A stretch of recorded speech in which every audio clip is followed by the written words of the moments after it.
What's going on? What's going on back there? What's up, YouTube? Welcome and thank you for listening, tuning in now and in the future. Today's gonna be a roast.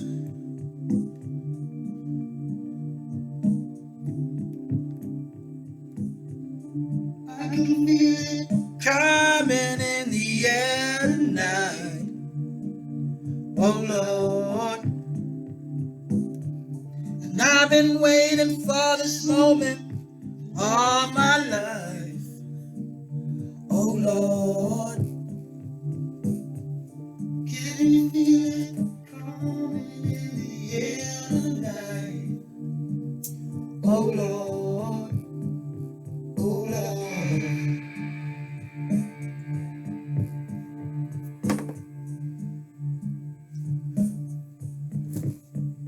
Well, you told me you were trying, I would not lend you a damn hand. I've seen your face before, my friend, but I don't know if you know who I am. Well, I was there and I saw what you did. I saw it with my own two eyes. So you can wipe off that grin. I know where you've been. It's all been a pack of lies. I can feel it coming in the air tonight. Oh Lord. I've been waiting for this moment for all my life. Yeah, we got some Phil Collins up in here today. What's going on? Oh Lord. I've been waiting for this moment for all my life. Oh Lord.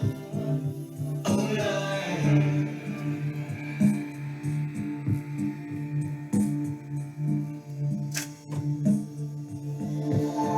I remember, don't worry. How could I ever forget it the first time? The last time we ever met. I know the reason why you keep your silence. No, you don't fool me.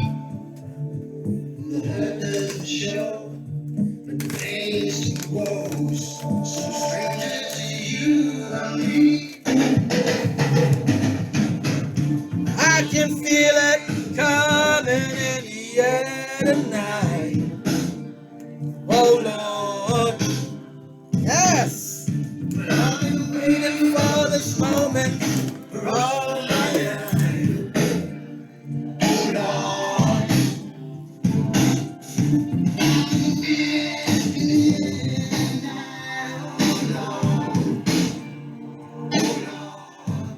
Yes, this is the jam right here. This is the jam right here. Phil Collins, aka Genesis. Which reminds me, shout out to my friend Genesis. Yes, that is her real name. She's got a cool name like me. Matter of fact, when we first met, we were like, that's your name for real? Yeah. Guess what? My name is such and such. Really? What a cool name. Not as cool as yours. So we kind of hit it off because of the names right off the bat. So what's going good? How you doing this Sunday? Appreciate you stopping by, dropping by, taking a gander at what I've got to offer today. Today is going to be a roast by request. I've had more requests. Why are people requesting roasts? Why are people, you know what? The roasts are the most popular of my videos. Usually, whatever channel I have, if I do a roast on that channel, it always is a winner. I was told I was a bad person for roasting people. I was told I was arrogant and conceited because I didn't bow down to somebody else's narrative about me.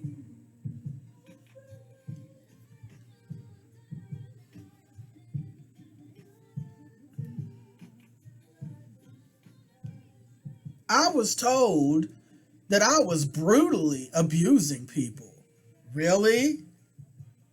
I was brutally abusing someone by talking shit about them? I've never physically hurt anyone. I've never threatened to harm anyone physically or harm bodily injury. I just talk shit on my own channels too at that. I didn't bring that to their channels. I didn't go to their channels and put that in their channel. But yet I'm considered a brutal person. This one guy said I brutally abused him.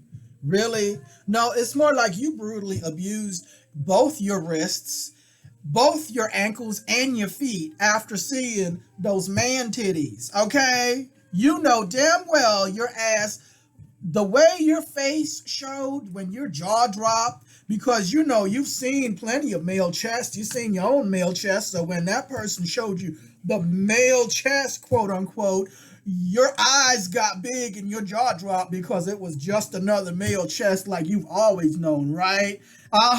That's why your wrists and your ankle, both his wrists, you hear me?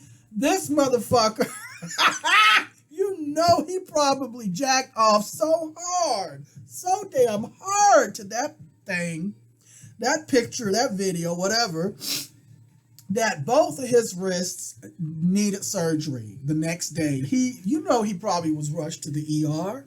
You know he probably was rushed to the ER for emergency surgery on both of his wrists. He took both, not one wrist, but both of his hands and wrists out after that. And his feet and ankles. You hear me? When he couldn't do it with his hands anymore, you know how the baboons do it in the wild? They take their feet and then they, you know what I'm saying? They rub one out with their feet.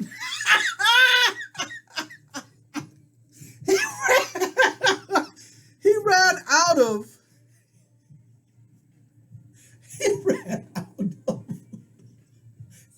hands and wrists. He used his feet and tore the fuck out of his ankles and feet, okay?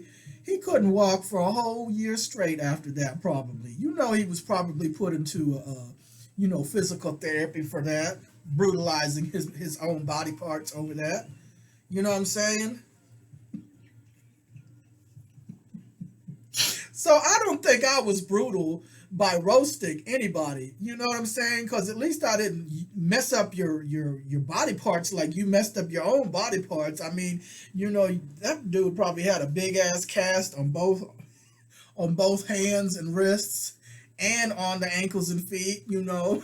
He probably had to do like 13-hour surgery, you know, and he barely survived too, because it was just, the damage was terrible. I'm telling you, you know, he was just going crazy, you know, just rubbing one out, one after the other, because, you know, he had been waiting for that all his life, and he finally got it, you know.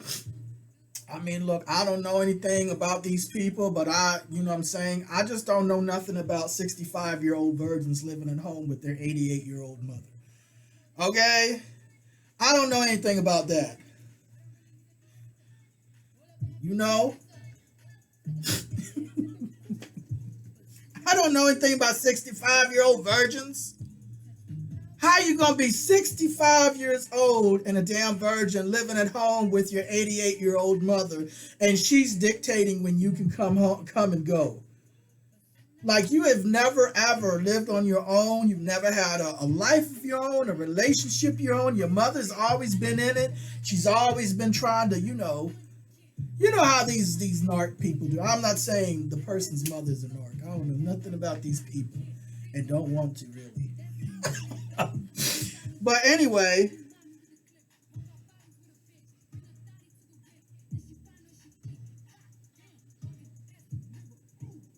hammer time.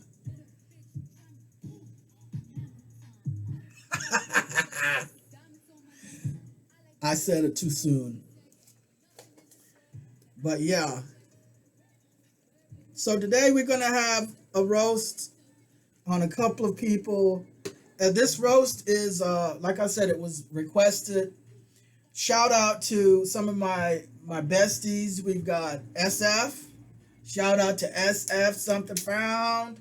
Shout out to Bexy Boo, my wifey, my Twitter wifey. Shout out to D. You know who you are. D. D. I'm just going to call you D. You know who you are. Shout out to Luke. My bro. What's up, man? Shout out to you and the wifey and the missus and the baby. He's not a baby, but you know. And shout out to my son, Shay. One of my sons. That's my son right there. So proud of him. I'm very proud of him and what he's been doing lately. You know, he's a really great young man. Got a lot of potential. You know, I just can't speak enough good about him. And he's really doing his best. Like, you know, these young people, they can really teach you something about life. You know, I know as we get older, we tend to think we know it all or we know it better than somebody who's a lot younger. But I'm telling you, this guy right here, that's my hero. So, but anyway, shout out to everybody else. It's too many to really name. You know, I mean, I could sit here all day and just go down the list of all of my friends and shout outs and all that. But you know who you are. I appreciate you tuning in. I appreciate you, you know, giving you feedback. Appreciate you, you know, doing what you do. All right. So, I want to start off by roasting this grocery store bitch. Okay? Okay? This grocery store bitch. Now, let me tell you. There's a lot of narcs out there. There's a lot of malditas out there. Okay? And it's crazy. People have just gone fucking crazy. At least I think so, in some instances. Now, this particular grocery store, I go in there at least once, twice a week. And they have good sales on steaks. That's why I love going there. Steaks and fresh fruits like blackberries, blueberries, cherries. Oh my God, I load up on some blackberries, on blueberries and cherries. Oh my God, I just love it. I love grapes, watermelons, and other things too. But right now, I'm trying to cut down on the sugars. I'm on a cutting phase, recomp phase. So, you know, I'm selecting different kinds of fruits. But hey, I'm still loving it. But anyway, for the most part, I would say it's hit or miss, this grocery store. You know, you got some people in there that are really cool, really, really cool. And then you got some people in there, like, I don't know where the hell they got this person from. Like, they need to send that person back to the barn. They need to send them back to the ghetto, send them back to jail, because some of these people act like they're on parole and on their last leg, you know, and it's like, why are you taking it out on me? I need you to get the fuck off of my dick right now before you have a misunderstanding about things. You know? So, let me tell you. I'm shopping at the grocery store, okay? And I'm going through the checkout line. The guy is ringing up my stuff. And there's nobody to bag the groceries. And, you know, no biggie. I mean, it happens. I'm bagging my own stuff, right? And I'm right there because I haven't paid yet. So I got to stay right there by the payment thing, right? In the aisle, in the checkout aisle. And I've got my cart there too. Well, as I'm trying to make sure everything's getting rung up correctly, I'm not getting overcharged, the sales prices and all that are being registered, and I'm checking to see, how much money this is going to be. Is it matching up with what I predicted, with what I calculated? Is it matching with my budget? All of this stuff. I've got a zillion things on my mind. I got to run and do a couple of other errands, and I'm trying to calculate my time. I've got a zillion things going on, and I'm not paying attention to any fuck shit, okay?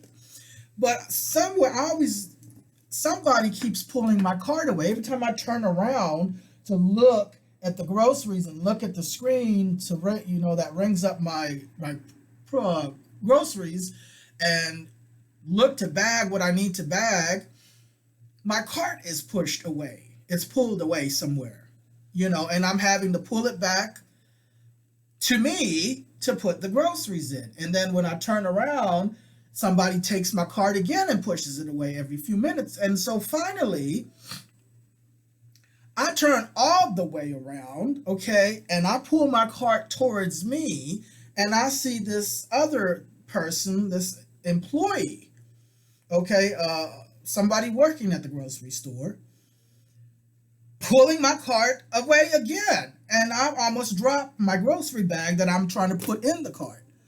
So I'm like, what are you doing? Stop pulling my cart away. I'm talking loud so, people can hear it. Stop pulling my cart away. You see me trying to bag my groceries. And so she gets pissed that I'm putting her on the spot in front of everybody. And she says, you need to move out of the way. I'm trying to get to my cashier cubicle here, which was right next to me, right? And I said, and as she's saying that, she's pushing the cart into my stomach forcefully and trying to squeeze her big, fat, hungry ass past me and this cart in between that grocery aisle to try to get to her cashier thing. And mind you, the bitch has been going back and forth the whole time because she was the one pulling the cart away every time she's trying to get in there, okay? And I tell her, you need to have a better customer service. You need to ask and say please and say excuse me and let people know what you're doing here, And so she's pissed because, again, everybody's looking at her, right? So she says, you hit me. Like out of the fucking blue, this bitch is saying, you hit me, right? Now, mind you, it's a whole store full of customers, full of cameras, okay? The bitch is way on the other end of the cart. Like my arm doesn't even reach that far. Even if I tried to hit that ugly ass bitch, it wouldn't even, it's physically impossible. So I say to her, I say, this store is all full of cameras and you see all these people looking at you. Like, I don't even know why you're trying to straight lie on me because we can pull the cam. And again, she's pissed because I'm not backing the fuck down. I'm getting ready to fucking get in her ass. I'm like, oh yeah, you want to lie on me and try to get me in some kind of trouble, possibly ruin someone's life or get someone shot? Oh, hell no. Oh, hell no. It's on now, bitch. It's on now, bitch. So you know what this bitch does? She looks at the customers and she tries to enlist them against me. She says, he hit me. And of course, the customers, they see her, they saw everything. Like, they know I didn't hit that dumb bitch, right? So what they're already standing there impatient. They want to just get on out of there, right? So they say, can you hurry it up? You're holding up the line to me, right? And she's smirking and looking at me, and has this look on her face like, ha ha, you better get on out of here. She doesn't say that, but she has this malicious smirk, like, I'll get these people against you some more if you don't get out of here type of energy, right? So I'm like, that's it. Call a manager. And then she says, yes, call a manager. I want you to. I said, well, we will. We're going to call a manager now, right?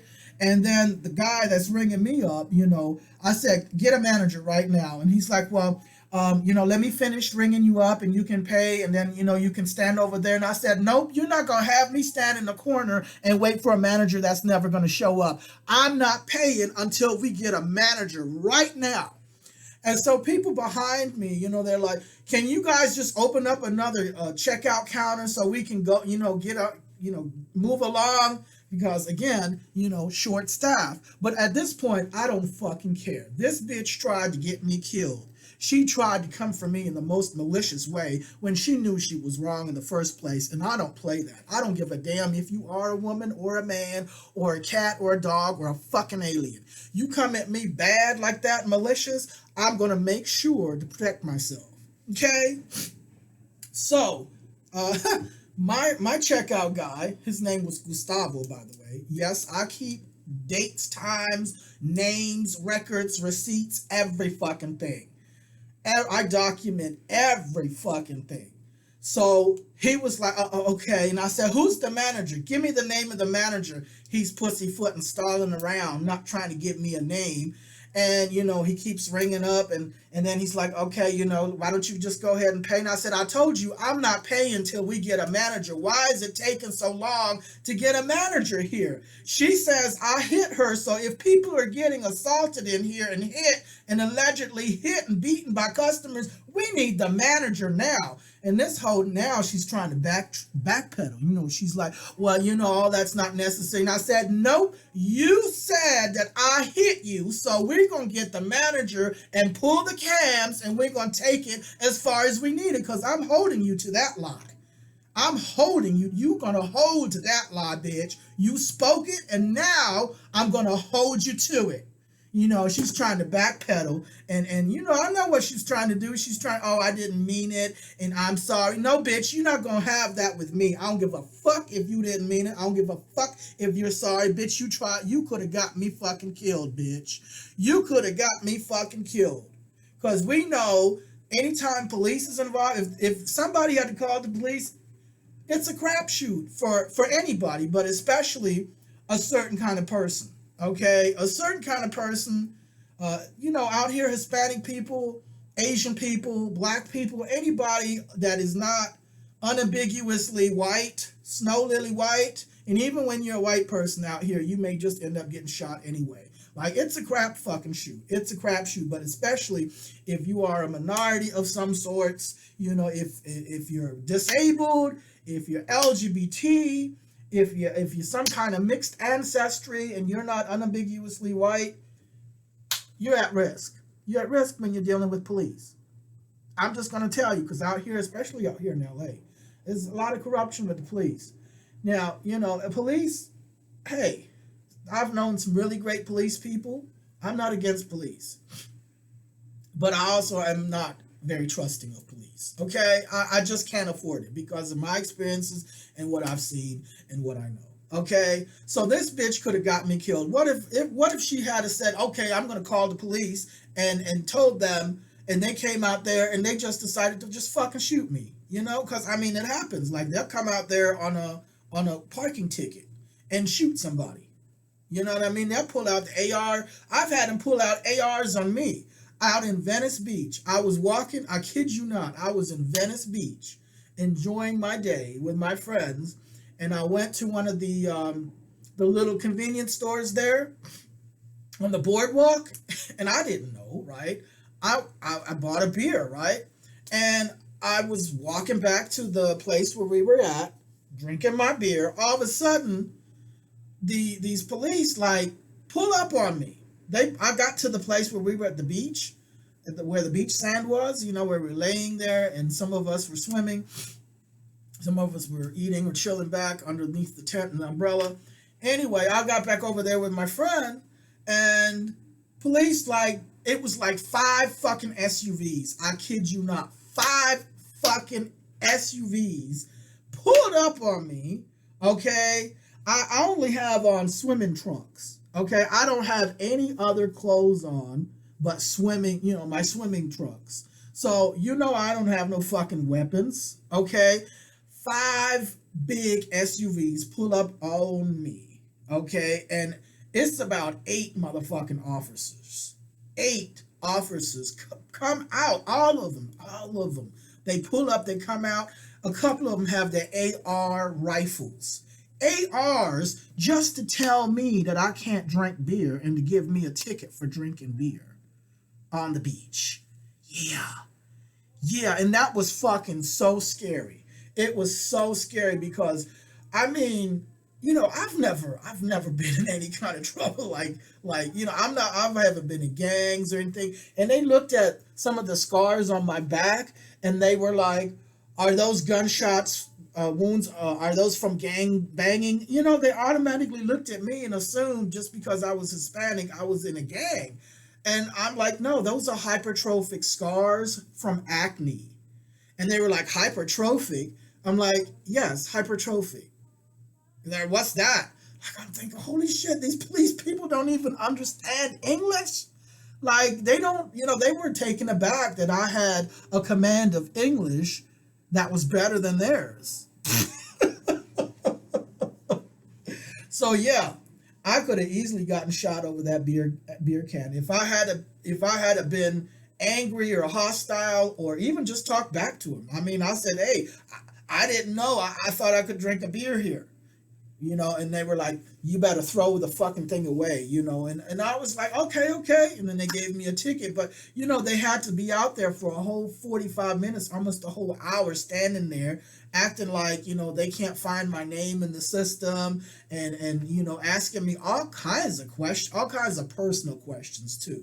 All kinds of shit, but I played it cool because, I mean, look, I knew they were getting ready to shoot me. Like, I knew any slip, any kind of pushback, they were going to just shoot me with that AR. Like, why would you come out with AR rifles if you're not ready to just shoot me? You know what I mean? And again, like I said, all I had on was my swimming trunks. Like, you knew I didn't have any guns, any weapons, but you're steadily strapped ready with your finger on the trigger because you want to kill somebody. You're getting ready to just kill me. If I do one false move, boom, you're going to blow me to smithereens with that AR. Okay? So that's what I'm telling you about police out here. And whenever, I'm going to tell you guys something. Look, I'm all for women's rights. I'm all for victim rights. Okay? When women come out here and say they have been abused, they've been sexually assaulted, they have been beaten, I'm the first one to believe it, or at least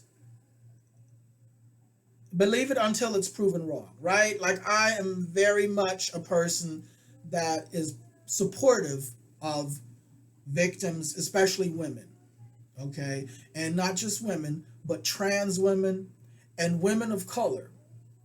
I know that black women and trans women, especially black trans women, really, really, really get the brunt of society. I mean, women in general get it, right?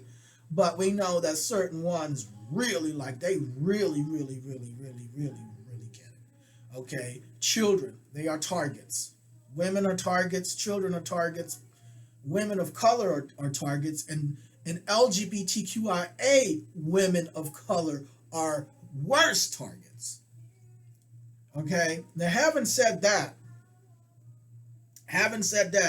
there's women out here that will get a man killed, that will ruin a man's life, and that will ruin things for all of the women that really are victims, that really and truly are victims of assault and abuse. Because they know the time period that we're in, it's highly, highly charged and sensitive. And if a woman comes out here and says, this man assaulted me, this man hit me, this man abused me, 9 times out of 10, he's going to get it, whether he's guilty or not. Because society tends to favor the woman in that respect. Okay? And once again, I want to let you know, I'm all supportive of women that have been assaulted and abused. I think the perpetrators should fucking rot. Lock them up and throw away the key. Okay? R. Kelly, Weinstein, Cosby, and Ghislaine Maxwell too. I know she's a woman, but she's not for women. She might just be a woman, but she is definitely a predator against young girls, children, and women, vulnerable women. Okay, you have women that are women predators too. Okay, it's not just the guy. Usually it's the guy most of the time, but you also have some of the other women in there. That's the bullies and the predators. Okay, but you have liars out here, malditas, fucking malicious ass bitches, and they are murderers. Like they are straight murderers. They have a murderous spirit, and they will not kill you with their own hands, but they know how to set things up to destroy your life.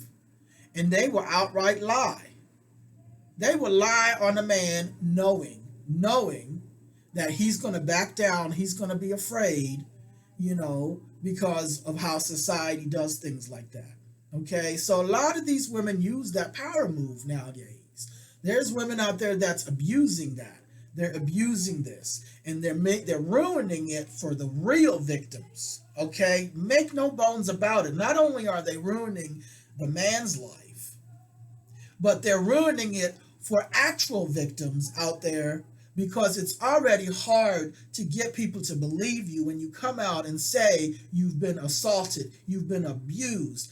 There's so many people that will call you a fucking liar that don't even know you, weren't even fucking there, but they will call you a liar. So for women to do this, it makes it hard for the real women out there, the real women and the children who are getting abused, who are getting assaulted, who are getting beaten and hit. So that's what this bitch is about. She's out here lying on me. She says, "You hit me." I said, "What? How is that possible? You're at the other end of the cart. Everybody sees what went on. There's a zillion cameras here, and you want to try this lie out on me? Really? Like, how retarded can you get, bitch? Really? But since you put it out there on me, I'm going to make you stick to it. You're going to wish you had never said those lies. You're going to wish you had never spoke that lie ever. I'm going to make you wish you had never, ever, ever spoke that lie. I'm going to make you wish you had never, ever touched my cart. I'm going to make you wish your fat, ugly ass had never, ever, ever met me." And so that's what I did. I went ahead and I kept saying, "Why is it so hard to get a manager here, right?" And then they were like, why don't you just, pay and you can stay over there in that corner and wait? Nope. Already been through that. I'm going to give you an incentive to get that manager now rather than later. Because I'm not paying and I'm not moving and I don't give a damn how many people behind me get upset because there's only one checkout line and this one's fucking stalled because of this bullshit. Don't give a fuck. I got time today. You got the right one, because I got time for you today. I sure do have time for you today. And that's what I did. I waited, and then they finally sent someone else, a manager, and this is a young guy. He was trying his best. I have to give it to him. He was sincere. At least I felt he was sincere. And he talked to me. He listened to me. He apologized. He said he would talk to her, and and he did say this. He said, "What can I do to make this right?" And I felt he was sincere about it. So I didn't chew his head off. I treated him really cool, and he walked out with me, and he was very, very willing. That's what I got from him. He was listening and he was willing. And that's what I appreciated. Okay. So when I went ahead and filed those incident reports with corporate, I'm not going to just stop with the manager here at the store. Are you kidding me? Not after that bitch says, "Call him, I want you to." I felt she had a sense of cockiness, and she was older than the manager. Some of these old hags, they think they got it in the bag because they might have been working there for a couple of years. They might have a little seniority and shit. She thought she was, and this young guy, I could tell, he's young. He might be the manager, quote unquote, but, I knew he didn't have her respect, because the way that she interacted with him when he came up, I was like, oh, this bitch is real comfortable. She ain't worried one bit. That's why she told me go ahead and call the manager, because she wasn't worried about them kids. What are they going to do to her? So what I went ahead and did was I filed that incident report, and I went ahead and contacted the regional manager, the district manager. Oh yeah, I found all their names and contact. You're not gonna get it from the website. Definitely not from the store. Hell, half them bitches don't even know. But I know these people's names and phone. Left a voicemail after I emailed that incident report, so they have it in writing and on the voicemail. I left a voicemail, called them, and then I went ahead and filed with a couple of alphabet agencies. Oh yeah. You think I was just gonna stop at the store manager? Really? Really? I'm unsafe. My safety is at risk. Okay? This bitch can continue and get me shot one day. All over some bullshit. All over petty shit. Petty. So I said, nope, we're not gonna have that. So I contacted corporate and I said I gave them an incident report, a detailed report, what happened, and I said I needed her full name because I want to file police charges for assault for her pushing the cart into my stomach. Okay? Since you opened that door, I'm gonna come through that motherfucking door. Because you did push that cart into my stomach, and that is on fucking cam, bitch. Okay, my words, I have proof. But your words, there is nothing, no proof. So we're gonna go with this. We're gonna roll with this fucking shit, bitch, because you opened the fucking door. And that's exactly what I did. I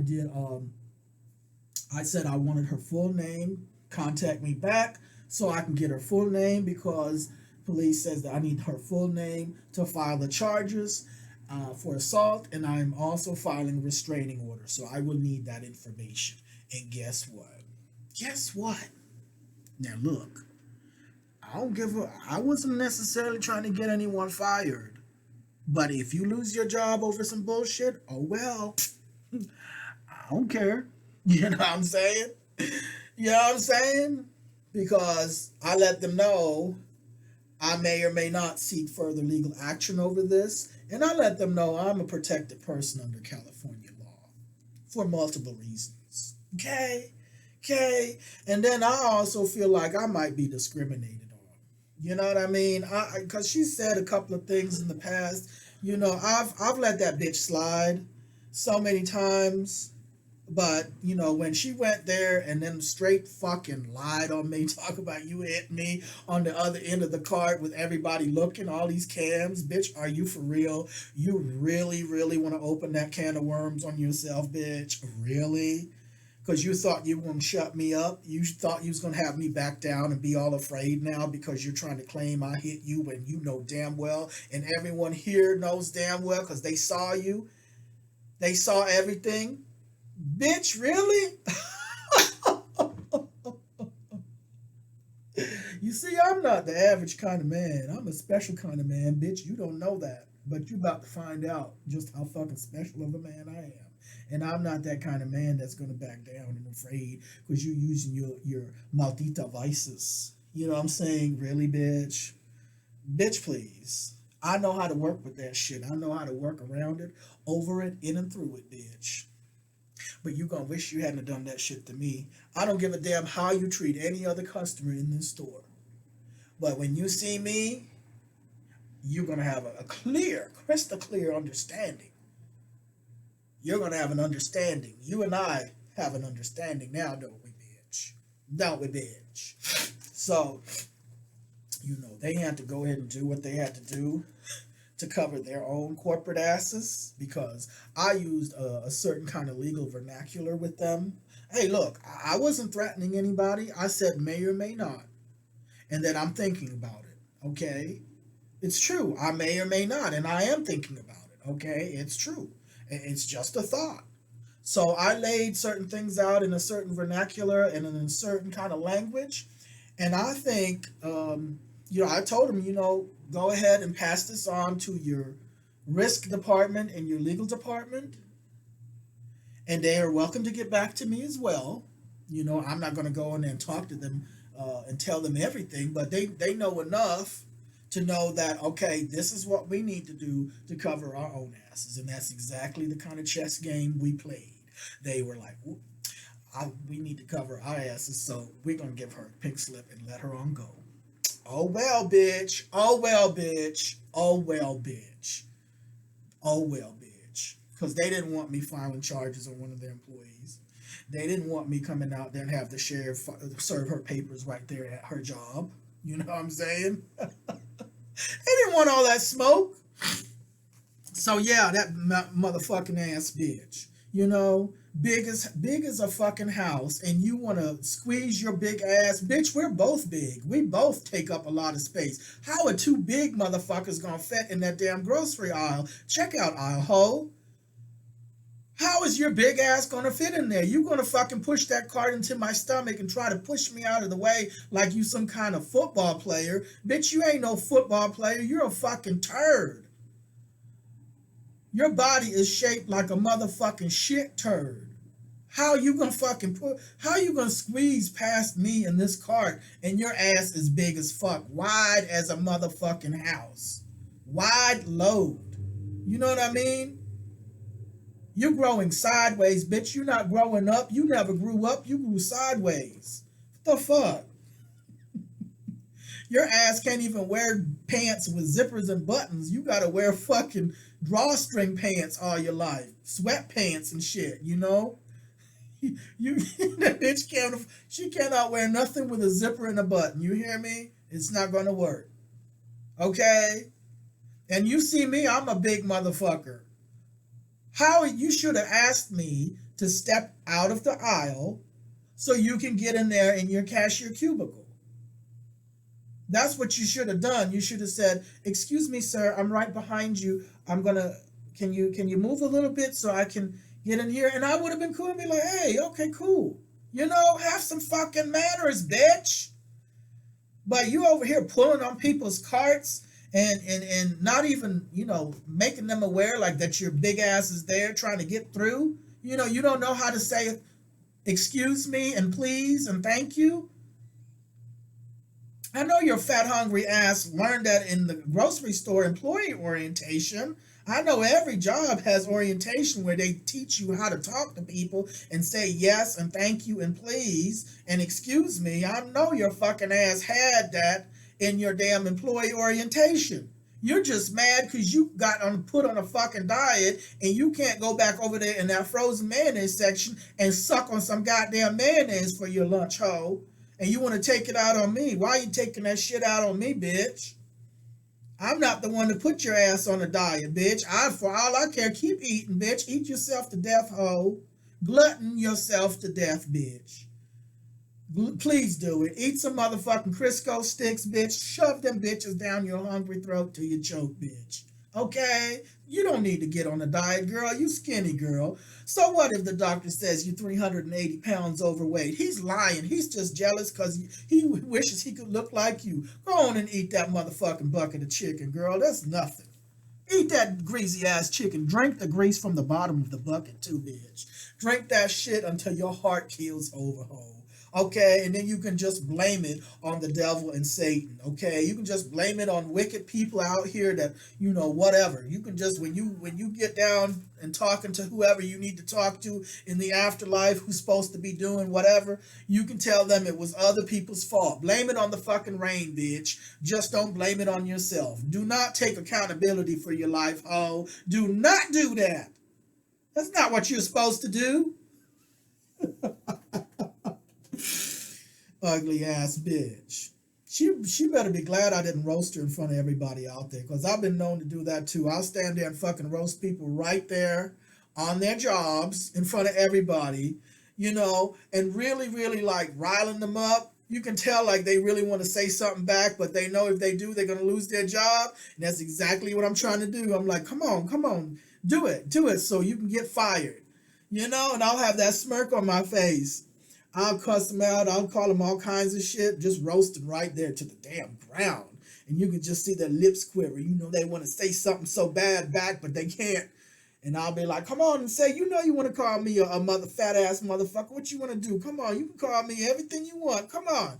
What, you scared? Don't be scared now. You were cocky and bold earlier, but now you kind of shy and coy. What's going on? You changed up on me. You want to backpedal? Nah, bitch, you done open that damn door. And I'm coming through it. Don't open no shit. Don't start none, won't be none. All you had to do is say, excuse me, I'm coming through behind you, or could you move? Or can I move your cart right quick? Come on, bitch. You've been working at this grocery store forever and a day. You know how shit rolls. You know better than to start pulling on people's cart behind their back. They don't know who's pulling on their cart. There's all kinds of homeless and weirdo people up in this store sometimes, that just start pulling on your shit anyway. So, you could have had the wrong motherfucker up there, and that person could have just smacked the shit out of you. Or somebody could have just came in with a gun. You want to act a fool with people you don't even know. I'm just saying, And these people out here at this grocery store, I've been told by different people that work there that the customers have smacked them in the face or punched them in the face. And at first, I was like, what? Really? I was like, God, what kind of crazy people out here? But every time I come there, there's somebody fighting there. There's somebody fighting with the employees, right? But see, now I kind of understand why some of those motherfuckers got slapped. I'm just going to have to say, I don't believe in conflict resolution with physical fighting, and wars and violence and things like that. But hey, sometimes people bring the bad misery and the pain that they experience in their lives, the horrible situation, they bring that on themselves, like this bitch. I can so see her getting smacked down by one of the customers the way she treats people, because I know how she did me. And some people don't care. Some people will catch that case and go on to jail and don't give a fuck. They will fuck your ass up right then and there. And hey, look, if your face is like slashed and it's disfigured because you got into a bullshit conflict with a customer over some dumbass shit that doesn't really matter, right? And yeah, okay, the customer slashed your face. Okay, yeah, you're pressing charges and the person went to jail and they may have paid some restitution, but your face is disfigured for life. Like, you can't undo that. You know what I'm saying? Like, hey, or worse, somebody shoots your ass dead. You know what I'm saying? Over some bullshit. This is the kind of world we're dealing in. Okay, and this is LA. This is a big ass metropolitan world class city. Everybody is trying to come to LA. Everybody lives in LA. Everybody. You can go anywhere in the world and ask people, have they ever heard of Los Angeles, California? And they're going to know exactly where that is. Okay, people in Timbuktu and in India and in Ethiopia, you're going to go over there and ask them about California, Los Angeles, California. They're going to know what the fuck that is. Okay, we got all kinds of people out here, and you're going to act stupid, and you're gonna try and get somebody ruined and killed. Like, I take that shit serious. That's the same like shots fired. That's as if she had pulled a gun or a knife out on me. Like, oh hell no. We're going to call the manager now. I don't give a fuck. We're going to call more than just the manager, but I'm going to have you believe that I'm just going to get the manager. And that's going to be it, right? I'm going to have you think, okay, well, this was cleared up and you can move on with life and business as usual. And I'm going to give you a couple of days to think that. I'm going to give you a little time, to feel like you're okay and you can breathe easy. And then, bam, out of the blue, all these motherfuckers, all these corporate motherfuckers were on her. Hell yeah. Mm-hmm. I know she didn't see it coming at all. I know she was just like, oh my God, what? And it doesn't stop. It didn't stop, because it wasn't just corporate now breathing over your shoulder, looking over your shoulder, asking you questions. And it was your regional manager and the district manager had to come on in for some meetings to talk about this assault. Okay. And then we all agreed that it was probably better for you to just get the fuck on out of that store, so I can feel safe and continue shopping there as a loyal customer. Because otherwise, if you stay in the store, I was going to file charges on your ass. And then the store was gonna have some shit to deal with. So, they're gonna look out for themselves first, bitch. You should have known your place, you should have known where you are, and you should have had your shit steeped in reality. But you were delusional. You thought you were invincible. You thought you owned this store. You thought you was the owner and that you was the one that you thought you couldn't get fired. Hey, and you thought you could fuck with me. You thought you could fuck with the customers. I've been shopping at that store for 12 motherfucking years, ho. How you gonna fuck with a loyal ass customer that is leaving $200 and $300 a week behind in that store? Okay? Okay, bitch? We all had to look at the numbers because I pulled out my numbers. I pulled out my bank statements and I let them know just how much I've dropped in their store the past couple of years. Okay? Okay? And I had them evaluate the money, the cost versus benefit of keeping you there. Now, I never told anyone to fire you, so don't put that shit on me. I never said I want you fired. I never wanted you fired. I don't give a fuck if you do get fired or not. I didn't care one way or another. All I cared about was covering me and making me safe. Since you went out there and fired shots and put me at risk, I wanted to make sure that I was safe. And unfortunately, they had to make a choice between my safety or your job, ho. So you didn't register with all that when you did your shit, what you did. But hey, that's on you. That's your loss, your problem. Maybe now you'll go somewhere and understand and learn to be a better person and not to do that shit to somebody. But hey, even if you don't learn, maybe next time somebody won't be as gracious as me. They might just take a gun and blow your fucking face off, or they might just slash you, and disfigure you for the rest of your life. They won't kill you, but they just gonna disfigure you. Hey, that'll be on you too. I guess you still didn't learn your lesson from me, did you? Tried to teach your ass, but you didn't want to learn.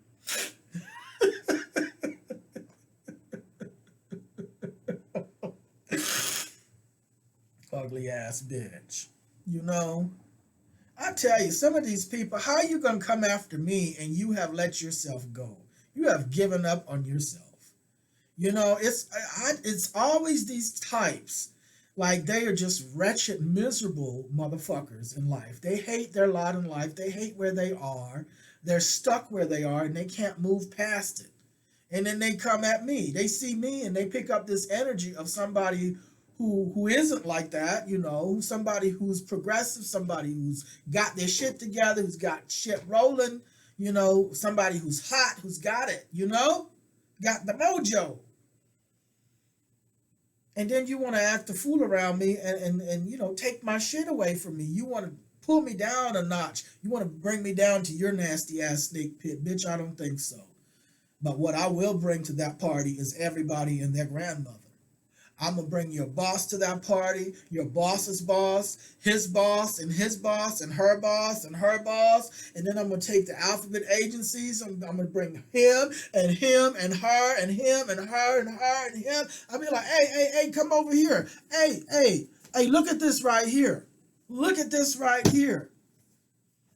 Office of Civil Rights. Can I talk to you a minute about this experience that I had with this person here at this particular store, and this particular corporation, and this particular manager? This manager was real nice. He took his time listening to me. I feel like he was really sincere. But this employee has no respect for the manager. I don't think it's gonna work. Whatever he's trying to do, I think hey, fuck around and find out. Fuck around and find out. That's the thing. Don't piss off people to the point where they want to come and make your life harder than it already is for you. Your life is already miserable and shitty. You look like a whole shit turd. You look like something that was dropped on the bottom of the oven and wasn't cleaned up, and it's been charred and burnt and crusted over and over and over. Okay, that's what the fuck you look like, bitch.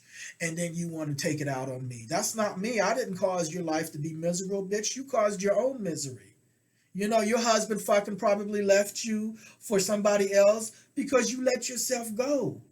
He wasn't attracted to your ass anymore. And it wasn't just your body that you let go. You let go of your mind too. Like you was all crazy and psycho over the years and demanding and all kinds of nagging and shit. That man was like, fuck this, I'm out of here. You don't even look all that good anymore for me to put up with that. That's the thing, bitch. If you're gonna be a bitch, you better be a booming body. You better have a booming face. Because if your face is shit and your body is looking like a big ass lopsided turd, bitch, your personality better be made out of gold. I'm just saying, you got to give the man something. If you don't leave him nothing to work with, he's not going to stay with your ass. And that's why you're mad, because he cheated on your fucking ass. You know, what is the man supposed to do? You don't even cook for him. You're big as a motherfucking house. You don't even cook for that man. How can you be that damn big and not cook? I don't understand. I don't understand how these big bitches can be big as a motherfucking house and not cook. How can you be that damn big and not cook, bitch? That's a damn shame. That's a damn motherfucking shame. You got a fucking mortgage body, mortgage and 3 kids. Your body looks like you have a mortgage and 3 kids, bitch, and you got neither. You got neither. You living in a motherfucking studio dump apartment over there on the east side of LA with bars on your windows. You got bars on your windows, bitch. You living in a fucking place with bars on your windows like the jailbird you are, ho. You in fucking jail when you go home because you got bars everywhere. Bitch, please. Bitch, please. You're mad at me because I don't live in the dump that you live in and you can't get out of the dump. You work hard every day at the grocery store, and then you can't even afford a nice place. That's on you, bitch. Don't take that out on me. I mean, hey, I'm not the richest person out here, but at least I don't have bars on my windows. At least I don't have crackheads walking past my street every morning, bitch, like you do. You know what I mean? At least my neighborhood's a little safer. But hey, don't take that out on me. Get yourself together. Go to school and get yourself a license somewhere. Learn how to do something. Learn how to do taxes, bitch. Learn how to write, bitch. Do something. Do something other than bag groceries and ring up groceries if you're that damn miserable. But you give up on yourself. You gave up on yourself long ago. And now you're stuck. And you see someone like me and you want to be all mad and take it out on me. Bitch, fuck you. You better take your triangulation shit. Because she triangulated the other customers too. I forgot to tell you. She triangulated the other customers. Talking about, she was like, he hit me. And they're standing there knowing she's lying, right? But they don't really care. They just want to get on out of there. They want to get their shit rung up and pay and leave. So she's heckling them at me, and they're getting mad at me saying, can you hurry up? You're holding up the line. So I'm not even engaging with them people, but I'm watching her, and she's got this smirk on her face, and I'm like, bet. It's on, bet. You keep going and do what you do. Give it your best shot, bitch. I didn't say that to her, but I said it to her mentally. I said, go on, do it, give it your best shot. Go on and get it in. Get it in good. Get it in good. Because this is your only chance, bitch. I'm gonna document and observe exactly what you are. I know exactly the kind of person you are, and I know exactly how to handle you. I got some act right for you. Because I don't know how many other guys you might have did this shit to, and how many other lives you might have ruined, and I don't even know how many dead bodies you might have on your fucking name, ho. Now that we're thinking about it, I don't know how you might have killed one of the men that you were with, ho, with this shit. You know what I'm saying? She might have got somebody, she might have called the police on her man. They were arguing one day probably. And she was like, if you don't shut up, I'm going to call the police and tell them that you're beating on me and I'm going to have you arrested. And she had, and what was he going to do? He's going to be scared, right? So he's backing off. He's he had to just submit. It was a power move. Right? It was a power move. But bitch, I'm not your husband, ho. I'm not your ex-husband, bitch. I'm not your ex-boyfriend, bitch. I'm not your daddy, bitch, but I will metaphorically whoop your ass like your daddy should have, bitch. Now I don't believe in putting my hands on anybody, male or female, okay? But I will put something else on them. I will not touch you physically. You will never ever see me physically try to get you. No, I don't want to get my hands dirty. My hands are too precious for that. My hands play piano and bass guitar and they write. I need my hands for my stuff. I don't want to have my hands scratched up and dirty from messing with cockroaches and shit turds. No, no, no, no, no, no, no. I leave that to somebody else. But I will put a whooping on your ass in another way, in a non-physical way. Very real, but non-physical. You know what I mean? I will have them papers coming to your house. You will get them papers in the mail. You will get them papers delivered to you by certain people. You will have the people in the interesting uniforms and interesting suits standing at your doorstep asking you all kinds of uncomfortable questions.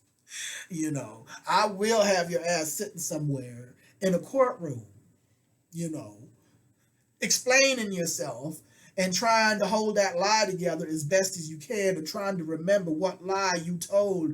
And you know what I'm saying? I will have your ass sweating motherfucking balls over that shit. For a long ass time too. I'll draw them legal ass shits out. I'll file extensions after extensions.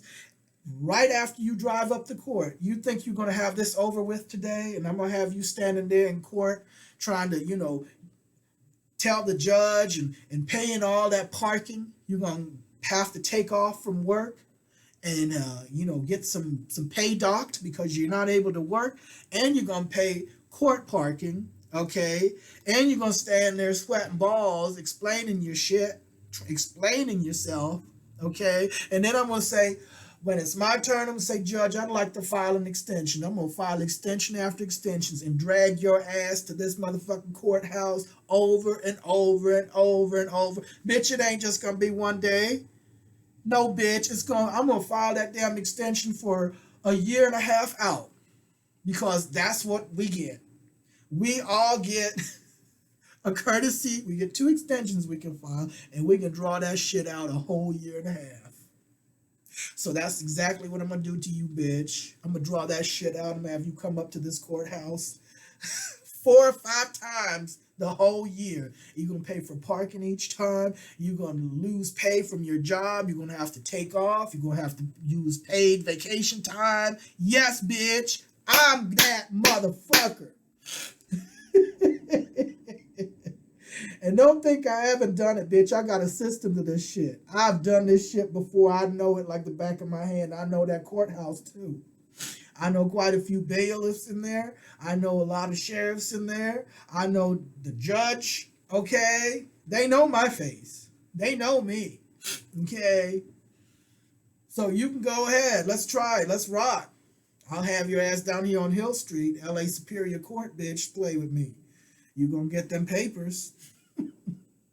You're going to be afraid of letters. You're going to be afraid of my fucking letters like some other people are. I'm not going to mention their name, but there's some people definitely afraid of my letters. They are definitely afraid of my letters because them shits are fucking... You know what? I'm going to tell you something. When they say the pen is mightier than the sword, that is very true. I know this for a fact.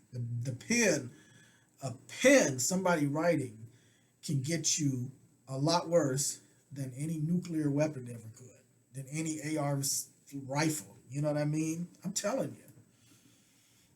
So, but yeah, that was my roast on the grocery store hoe. You know, like I said, I've been getting requests for roasts, and you know, this is a roast for my my Twitter wifey. She's been needing a roast, she says. So, you know, I hope you enjoy it. And let's continue. I want to talk about Ellen White. This is my next one. Ellen White. You know who Ellen White is? It's messaging me. I'm going to take a break, though. When I get back, we're going to talk about Ellen White.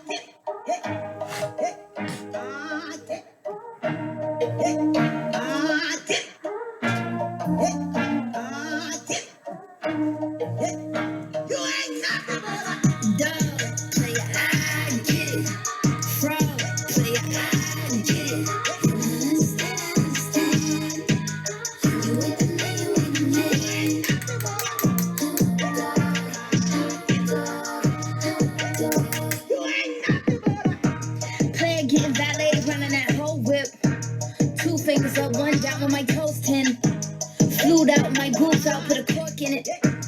Love it when you be crying out when I'm cross-headed. I don't think you gon' make it. Do not let me start raging. I'm losing my patience. This ain't staying in Vegas. There's more sides to the story, I'ma tell everybody. Had your ass in courtside with your arm around me. Had your ass in first class with your burnt ass out in Abu Dhabi. Could've been what we should've been, but you lost it, bet now you got it from me. Find a seat, I ain't playing this hide and seek. High school when you finally peak. Hound dog, come find a treat. I'm a bad bitch, but dog, player, I get it. Fraud, player, I get it. Understand. You with the man, you with the man.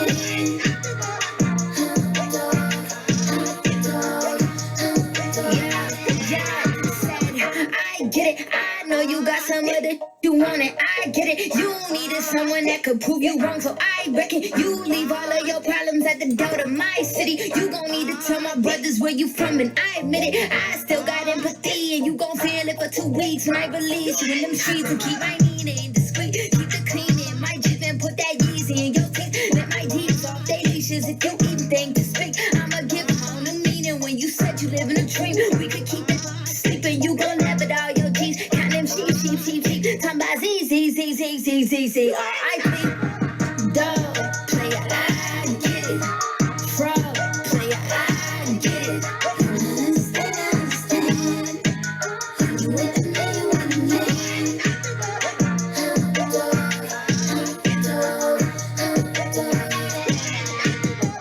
Dog, player, I get it. Fraud, player, I get it.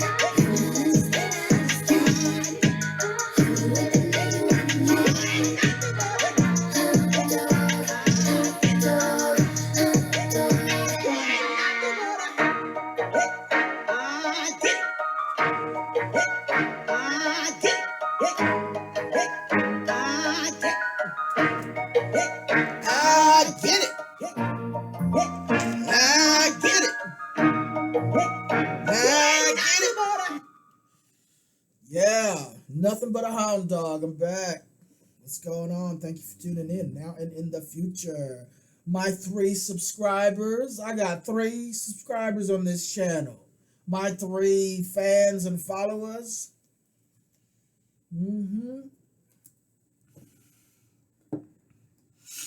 So yeah, I'm back. Tell you, I don't even know why people are worried about my channel. I only got 3 people on this damn channel. But I'll tell you, I've gotten more people worried about this channel than some of these channels with thousands of followers and views and subscribers. It's pretty crazy. Nobody's listening to me out here. I'm in my own little nook and cranny with just a couple of people, you know? We're just out here shooting the shit. We're not trying to do anything, are we?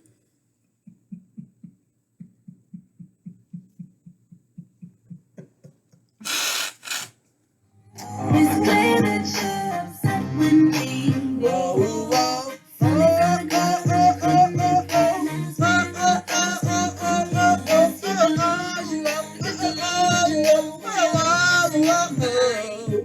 It's confusing, you're confused, you know, why you wasting your time. Got you all fired up, putting up all your top back, see right there like you're bathing in the winter. Whoa, whoa, whoa. Why are you so obsessed with me? Oh, And I'm not gonna say so. And I'm not gonna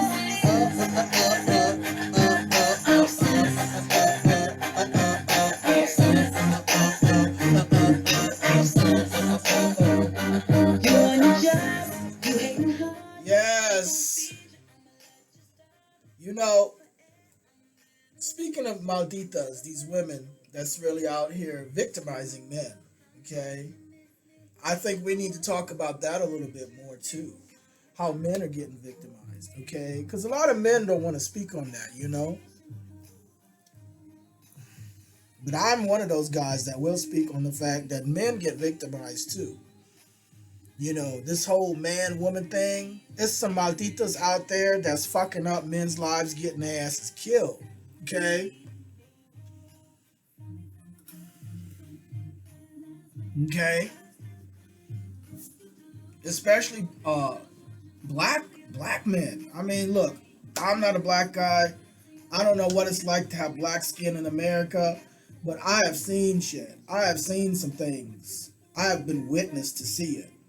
Okay, um, and it's scary because I know they do this to Hispanic men. I know they do it to Asian men. Any kind of even Armenian, even like Eastern European men out here. You know, if you got any kind of little color or tan, like you're clocked the wrong way. But now, you know, it's not, I mean, even if you're snow lily white, you're not 100% safe. That's how crazy shit is. You know, even if you're a blonde, blue eyed, snow lily white guy, white man, you may not always have that privilege. You may have it most of the time, but, you know, I've seen guys get shot out here by police too. Like, police, they'll just shoot you. Some of them, they're just gonna shoot you. They just, you know, they got a gun and they feel like they need to use it, even if it doesn't warrant it. You know, I'm gonna tell you, Amber Heard is one of those malditas, right? We all witnessed what she was doing with Johnny Depp. Now, Johnny Depp, I know, is not an angel. Okay, I know Johnny Depp is not an angel, but Amber Heard is one of those dangerous bitches. She's one of those that'll get somebody killed. She don't care if she ruins a man's life, ruins their career.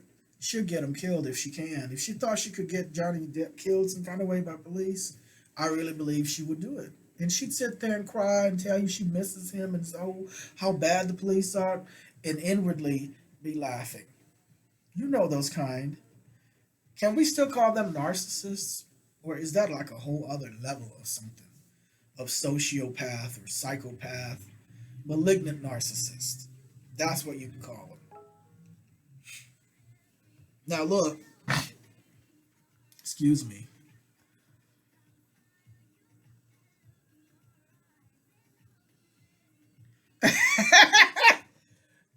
Somebody just texted me about something I said. So yes, the bars on the windows. Yes. But back to this. Amber Heard is one of those malditas. That's what I call these types of women. They're predators. They are worse than the men in many ways because they make it extra hard for the women that do get assaulted, that are victims, to come out here and get justice.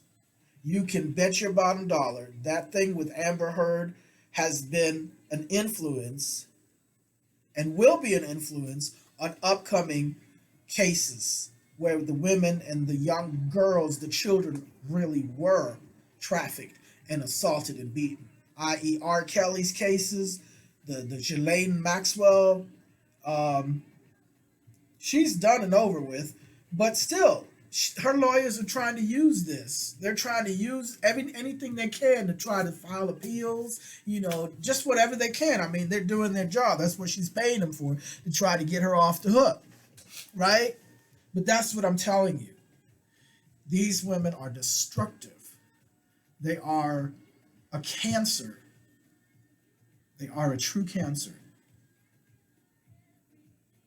And just like cancer, you need to have aggressive medical intervention because it can kill you. You know what I mean? So, yeah, the malditas, the narcs, and you know, these people have vices. Everybody has vices, right? But these people are so out of control within themselves that now they project on other people, and they set up situations. They set up certain kinds of situations. This is what I'm telling you about these malignant narc malditas. They they know exactly what they're doing. They're very cunning, and they will play up in your face.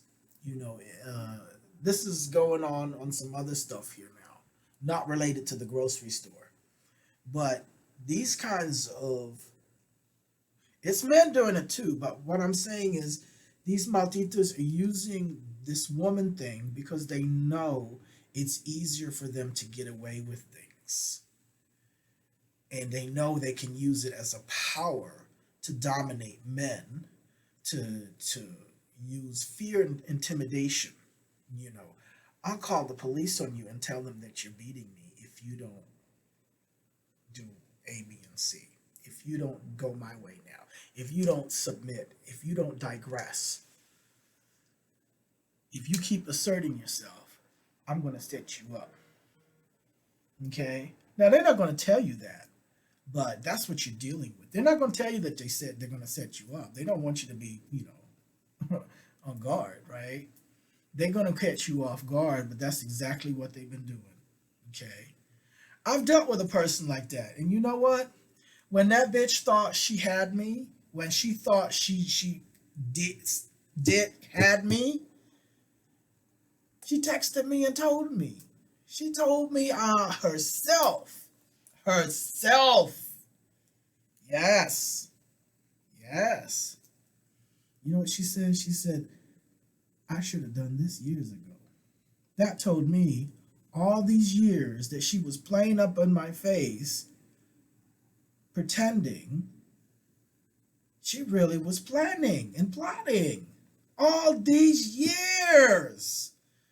And I said, nothing back. That was it. That was it. That was it. She revealed her hand, her own self. And that's always how it is with me and dealing with people like that. They always reveal their hand themselves to me directly. It's not coming through a third party. It's not on a video. I might have some video. Somebody might, well, I'll tell you, they had some audio they had recorded of her. Because, see, while she was planning a plot and setting me up and trying to use my friends, she thought she had gotten in one of my friend's ears and gotten that friend to totally believe her narrative. And what ended up happening is that my friend ended up playing her. I mean, I don't really, you know what I'm saying? Like, that person told me something and I was like, I know, you're lying. Get the fuck out of my face. I can't believe this. And he said, I know this is probably going to change our friendship, but I want you to hear this from the horse's mouth yourself. Hear the recordings. I recorded everything, and I'm going to send you these, and you can listen to them whenever you get ready. You don't have to listen to them now, and you don't have to listen to them all the way through. It's probably going to be very hard for you because this is, you're going to see a side of this person about you that you didn't know. And it's probably going to hurt and enrage you and everything else. Right?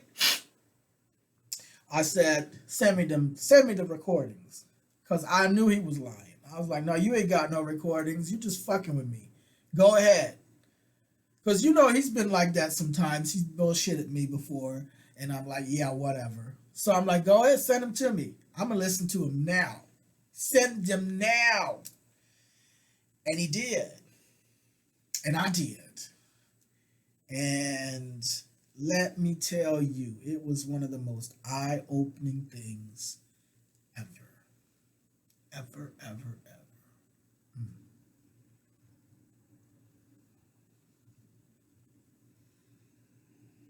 So, yeah.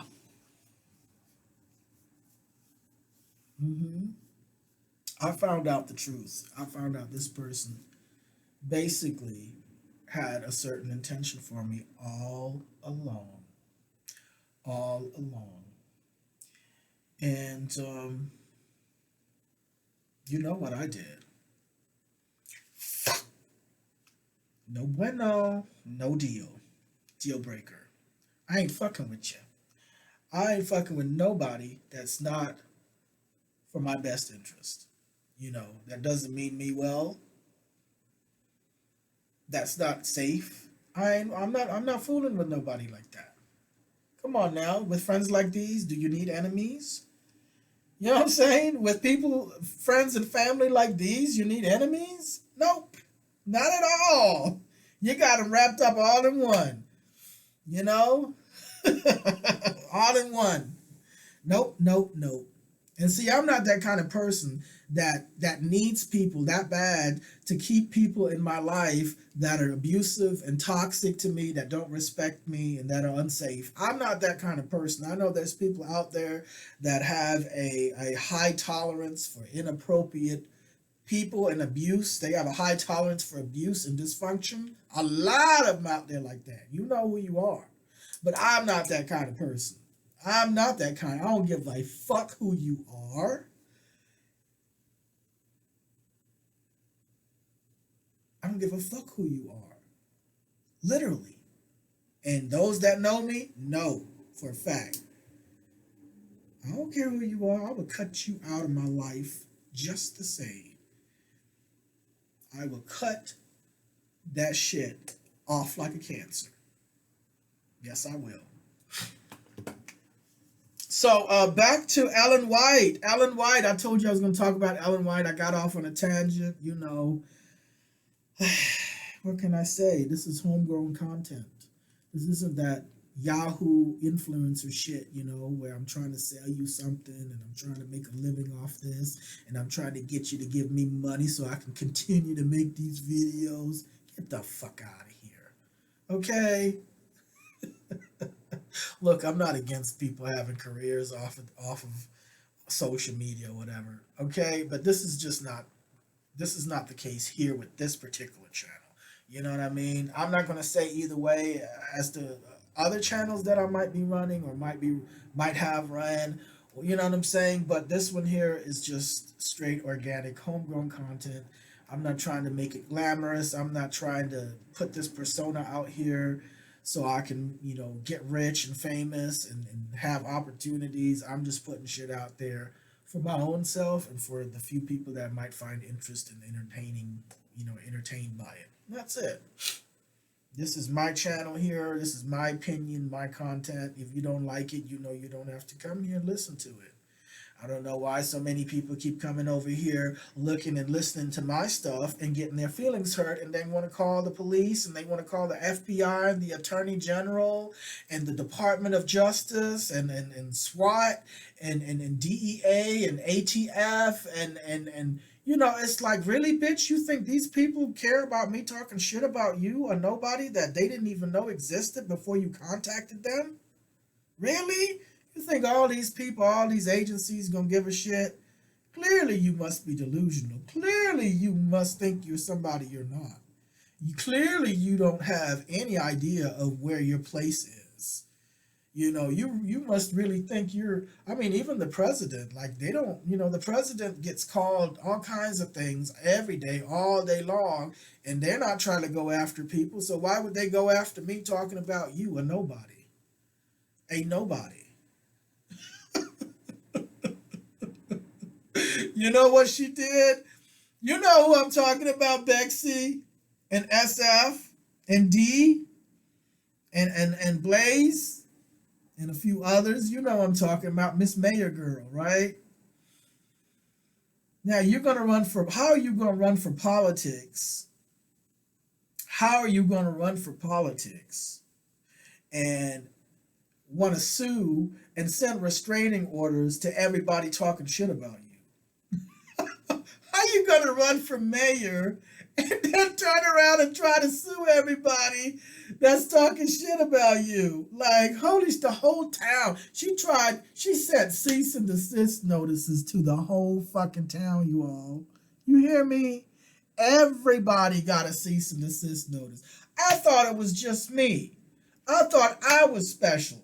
I thought I was special to this bitch. You know, I thought I was doing special things like, damn, I got a cease and desist. Like, she sent me a cease and desist and she reported me to the Attorney General. Like, woo, I really got her going on about what I had to say, right?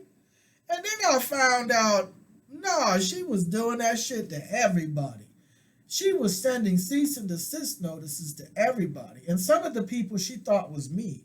Like she thought I was all kinds of other people, so she was sending the cease and desist notice that she sent to me. She was sending it to other people, thinking I was them talking shit about her because she couldn't believe the whole town was literally jumped on her ass when she ran for mayor. The entire town fucking roasted her. It was just, oh my god, it was just everything. It was epic. The whole damn town. Do you hear me? Look, even people that was supposed to be her friends, like they were kind of distancing, because they didn't want to be in the line of fire. Like she was getting shit smeared and shit blasted all day, every day, until even when the mayor campaign ended, she was still getting roasted for a long ass time by some people. Like they had the king of roasters out there. I don't know what the guy's name was, but oh my god, he was going out there and just going at it. I mean, he just charred crisp. You hear me? She was roasted to a charred crisp. Like when you just, it was such a charred crisp that when you just barely touched it, it crumbled and fell apart. That's how she was. You like she crumbled and fell apart, and she was never able to get back up the same way again. Matter of fact, they ran her out of town. They ran her out of town. She had to move out in some kind of rural area outside of that area, and the only thing she can do now is hang out there with the chickens. That's all she chickens and guinea fowl and turtles and geese, animals that can't talk back, that can't tell her off. You know what I'm saying?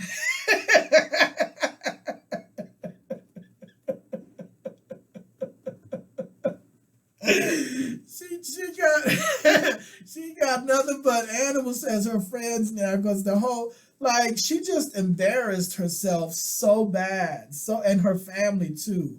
You know what I mean? And the thing was, she burned some bridges before she ran for mayor, and she really fucked some people over. And she really did some nasty ass shit to people.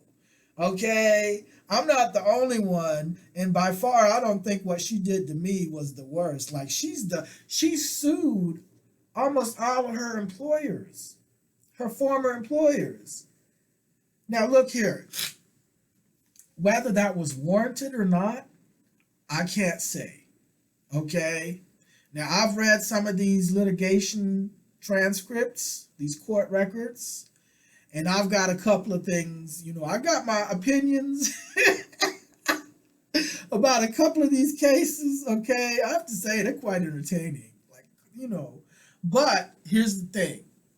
When you're dealing with a hillbilly place, especially the Deep South, the Deep South, especially that area where she's from, is very cliquey. Like, it's not, it's not enough to just be Snow Lily White.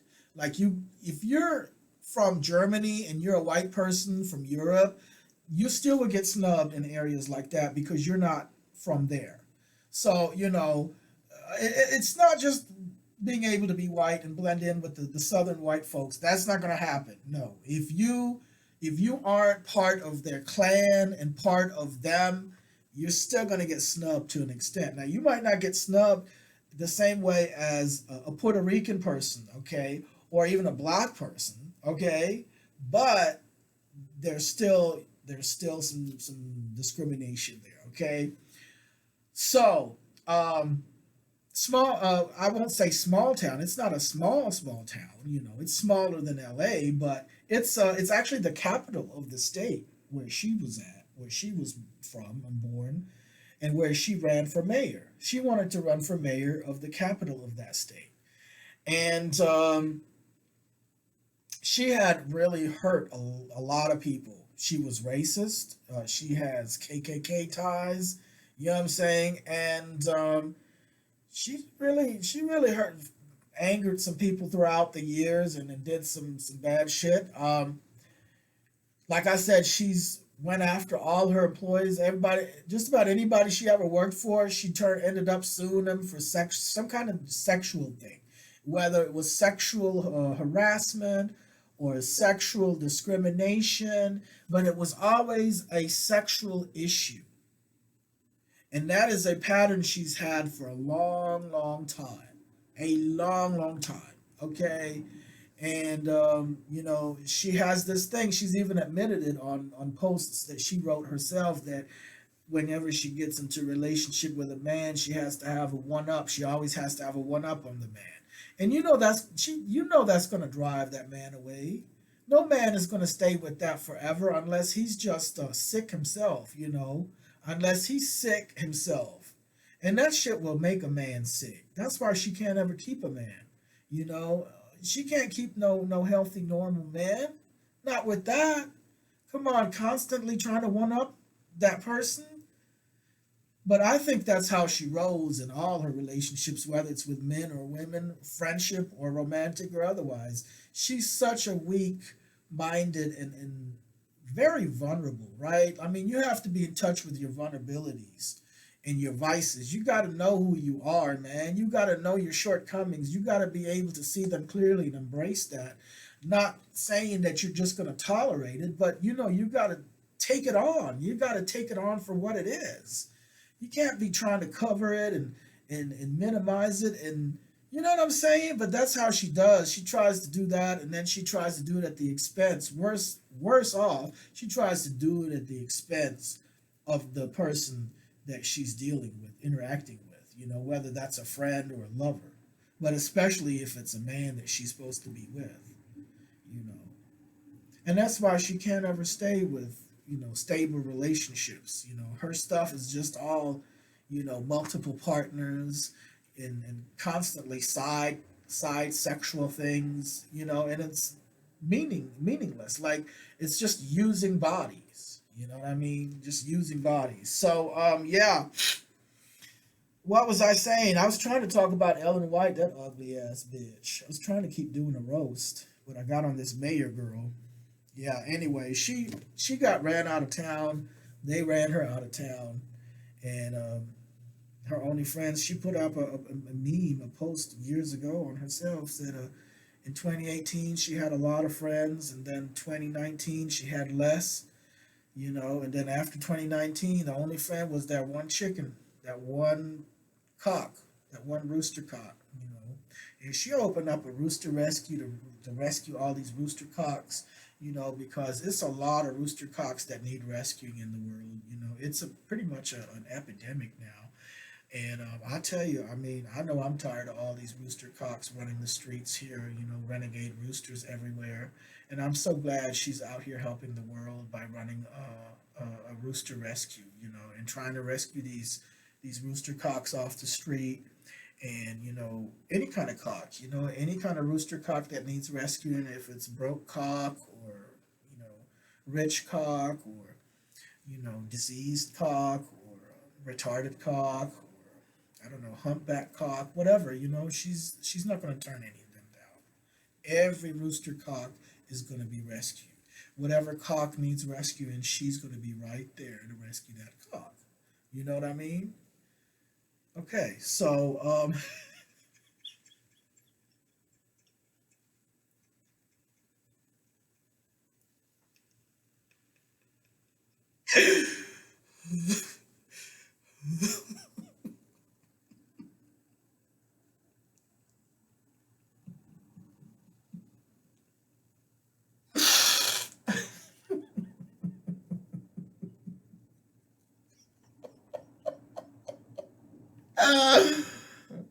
my God, fuck Ellen White. I'm staying on this bitch for a minute. It's just too damn good, man. It's too damn yummy. It's too damn delicious. I'm sorry. Oh my God. It's too damn good. It's too damn good, Bexy. You know it. You know it. Come on, Bexy. We're gonna talk about this bitch some more. When she was running for mayor, she had stolen a wig from the local uh, equine shelter there, and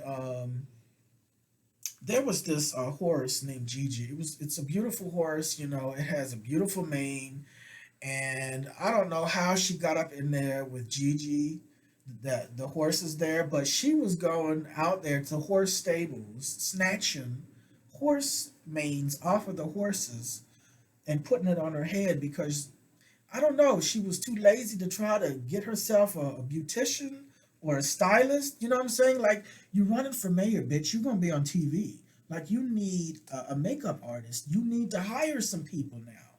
Like, you're trying to jump from where you are. You're trying to jump across the ocean. This huge gap in who you are, who you've been up until this point your whole life, and you're still trying to work it with the shit that you've been doing. Like, this is not a Jehovah convention. You're not going to get this with an Ogilvy home perm, bitch, from the dollar store. Like, you need to hire a real beautician, a real makeup artist to fucking get you together to get ready to run this mayor campaign. And this hoe was running it like she was going to a Jehovah convention. When they asked her, what are your qualifications?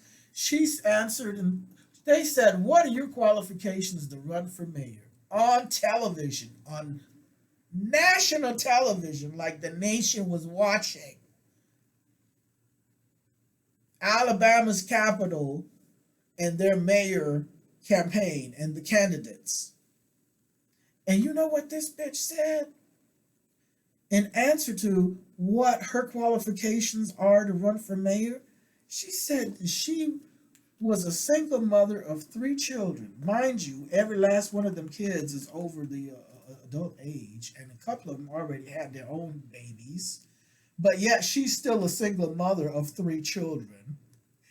She said she was a single mother of 3 children, that she had 3 jobs, one for each child, and that she worked 3 jobs and had 3 kids and was a single mother. And then at the end, this is going to get you. This is the Jehovah Convention thing. She says at the end, last but not least, she said, I trust in Jehovah God with all my heart. Now, I don't know, like, what? Huh? Like, what? You know this bitch is checked the fuck out of reality. Woo-oo, woo-oo, woo-oo. You know, that cuckoo clock. Woo-oo, cuckoo, cuckoo, cuckoo, cuckoo, cuckoo, cuckoo, cuckoo, cuckoo. And this bitch had the nerve to call me crazy. Bitch. Now, she's in that Jehovah cult, right? And look, they'll excommunicate you over voting, let alone running as a politician. Like, you're not even allowed to vote. Like, you're going to be condemned to be destroyed forever by their Jehovah God if you even vote for someone. But this bitch went and ran as a politician and said her qualifications were that she was a single mother of 3 kids, that she had 3 jobs. By the way, selling Mary Kay and beauty MLM scams is not a job, hoe, okay? Like, you might have had 1 job and 2 of those side businesses, quote unquote side businesses, selling RF Rodenfield and all that shit you tried to message me about years ago. You didn't give 2 fucks about anybody until you needed to sell something to them, and then you were all up in their boxes trying to be all cute so you can get some people to buy your dumbass MLM pyramid scheme bullshit. But that doesn't count as a job, sweetheart. I hate to break it to you. No, I really don't hate it. But I'm still going to break it to you because I think nobody's told you this secret, bitch. But that's not a job. Okay?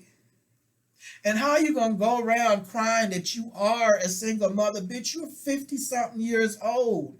Bitch, you hadn't had a baby in 100 years. Nobody is buying it. Nobody bought it when you were crying up there because they asked you what were your qualifications and you knew you were stuck. You knew you were blasted because you knew better. You knew you didn't have no qualifications. You just needed some validation up there because your ego is shit.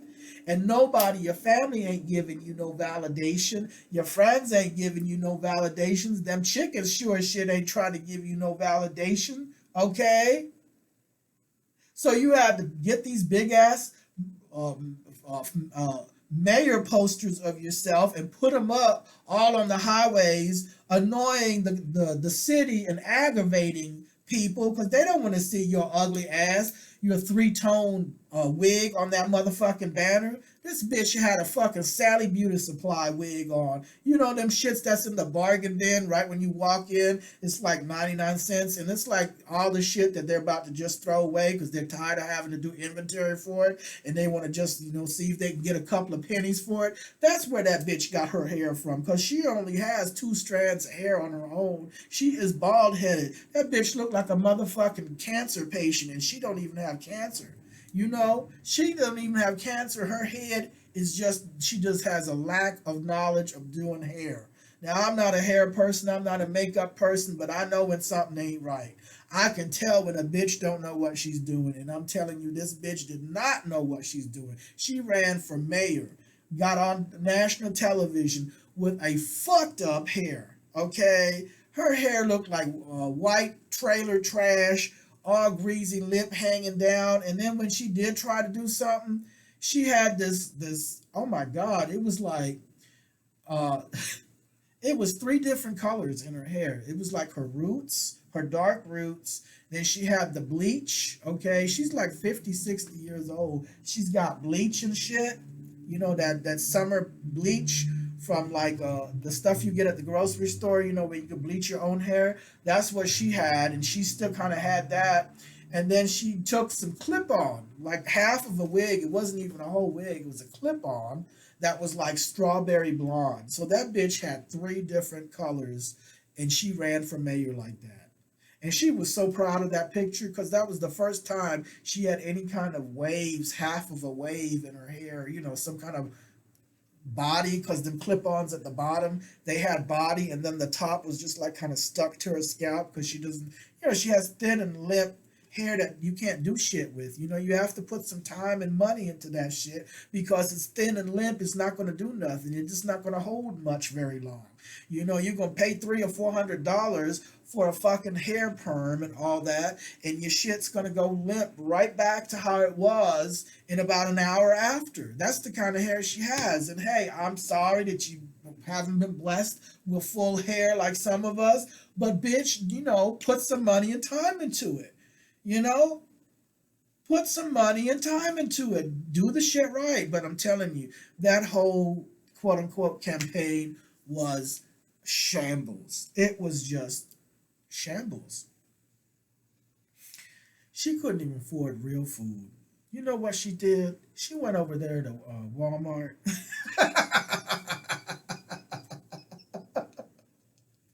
She had her grand opening for her mayor campaign, and she invited everybody. She posted all of these posts. Come to my grand opening. Here's the address. And when I saw the address on that Facebook public figure page, on her mayor page, I fell out. I was like, this is some kind of apartment complex rec room rental, right? I'm like, what the fuck? This looks like a Jehovah Witness baby shower. This shit. What the actual fuck? This is the shit where they used to have the Jehovah Witness. That's where they have the Jehovah Witness baby showers at. I was dead. I was dead. I was like, God damn, this bitch is crazy. She is checked out for real. The lights are on, but nobody's home. Seriously. Like, she is running this like a Jehovah Witness, but she's running for mayor. And I know the city was just so perplexed. They were like, what? Who is this Jehovah? She puts her trust in Jehovah God. Because the South is all about Jesus Christ. Like, if you're not worshiping Jesus Christ, you're worshiping the devil. I'm just going to put it to you. I don't know as much about the South as this girl should because she was born and raised there. I only happen to live there, but I was born and raised in Europe. So I don't really know that place like she should. But I know enough to know that if you don't say Jesus Christ with these Southern Bible Belt people, you're worshiping the devil. You may as well be a Satan worshiper. You may as well be out there burning sacrifices and kissing the hindquarters of goats and the devil or whatever they think you're doing. if you don't say Jesus Christ. So you know they were like, oh, that's it. No, we ain't voting for her. She I don't know what she worships, but she is not believing in Jesus Christ. Okay, and then no other politician is in there virtue signaling their religion, right? She's the only one. Why is she virtue signaling? It's like, what, bitch? You're not sure about running for mayor? Like, make up your fucking mind. You want to be a Jehovah's Witness or you want to be a motherfucking mayor? Like you're on TV, bitch. Like you're in the middle of it, bitch. Like you can't, this is the point of no return. Like you done told the world, the whole state, the whole nation, you are running for fucking mayor of the capital of the state. And now you want to kind of not be sure. You want to put some virtue signaling in there just to let daddy know you still believe in Jehovah?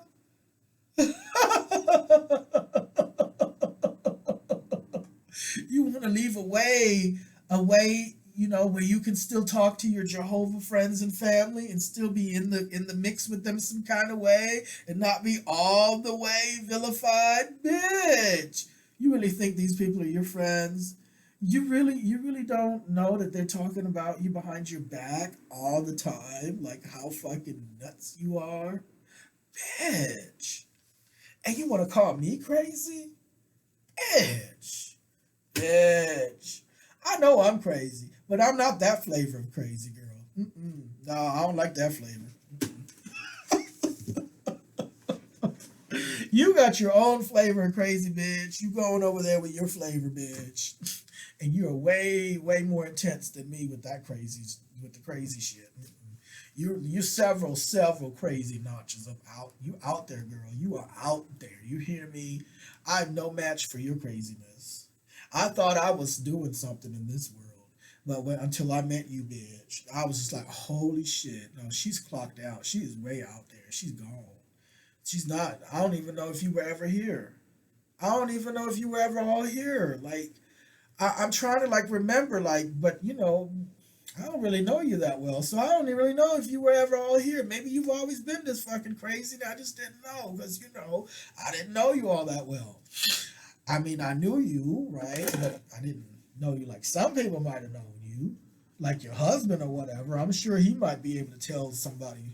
I'm sure he's told his new wife a few things about you, bitch. I'm certain of it. Okay, I'm certain of it.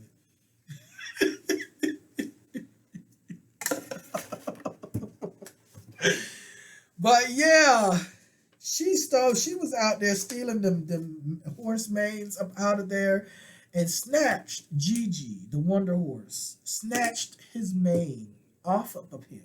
He had this beautiful blonde mane, beautiful horse, and he had so much potential going on. He had a whole career ahead of him till that hooker went up in the horse stable and snatched that horse mane right up off of Gigi and ran the fuck up out of there and used it for her own motherfucking wig and hair because she only had two strands of hair looking like fucking Alf from 1983. Two strands, bald headed, with two little meager strands of hair on her scalp.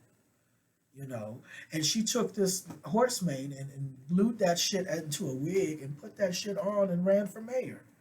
And I was trying to tell her the whole time. I was like, look, girl, don't do that. I don't think you're going to win with that. I don't think that's a winner. You need to get a beautician. You need to put some money. You need to get a lace wig. I mean, look, I'm not a makeup person, but I know I'm out here in LA. I know all kinds of celebrities, men and women, the entertainment industry. We have to put on wigs. Men will have to put on wigs. And I'm not talking about female looking wigs, like hair pieces. And, we have to put on makeup when we're on stage. Men do too. It's not going to be as like the women's, but we still have to put on makeup to be in front of the cam. You know what I mean? We have to do things. So you have to put time and money and energy and thought and knowledge. You have to know what you're doing. If you're going to be on TV, this is going to be permanent. This is what people are going to be seeing forever about you. So you better put some real time, energy, and money. But this bitch ain't did shit. She stole that fucking horse mane and used that damn horse mane as a damn wig and got on TV and made a fucking fool of herself and her whole family. She shamed her whole motherfucking She shamed the Jehovah Witness family on her mother and father's side, and the family on her ex-husband's side, because she would not change her last name to run for mayor. She had her ex-husband. She is still carrying her ex-husband's last name to this day, and she's married a third or a fourth husband already with a whole other name. You hear me? That's how the audacity this motherfucker has. I know her ex-husband and his wife are up in arms about that. Had to be. Oh shit, somebody's calling me from a private number. I'm not gonna answer, nah, bitch. On a Sunday, nah. You're gonna have to show me who the hell you are, bitch. Otherwise, I don't wanna talk to you. Anyway. Rejected!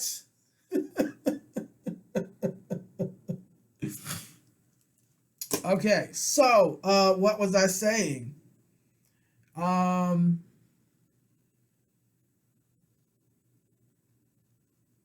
Oh, she stole that the horse mane and turned it into a wig, and she took it to run on that mayor campaign. And I was trying to tell her, no, you just don't do it. You know, I don't think it's a winner.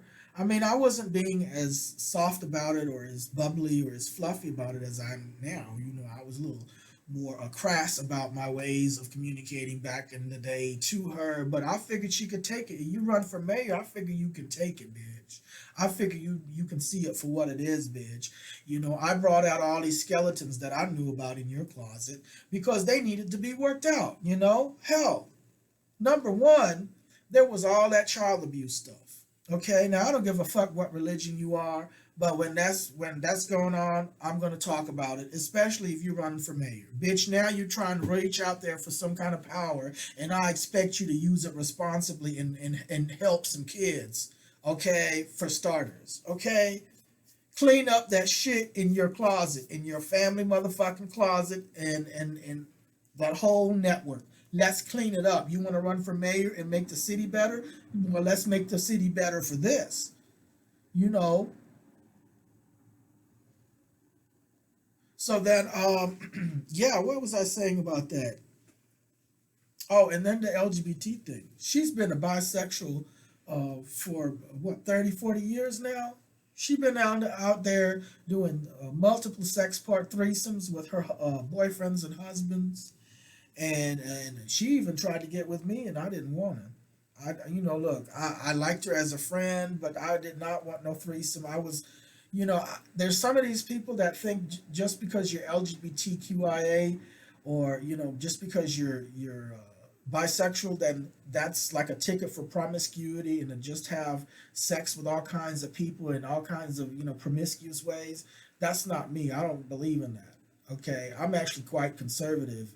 If you really get to know me, you might be surprised as to how conservative I can be in certain areas. Okay, and that right there, I'm not knocking anybody that's got the polyamorous lifestyle and the by promiscuity and many, mixing it up with many people and might not have as firm of a boundaries as I do about sexual things. Okay, I'm not judging anybody as long as it's two consenting adults and they're not hurting anybody. I don't give a shit. Okay, but this bitch right here, oh my god, the shit she told me herself out of her own mouth, I was just like, oh my god, that's not you too much for me. No. And I don't deal with women who are married anyway. I don't care who you are.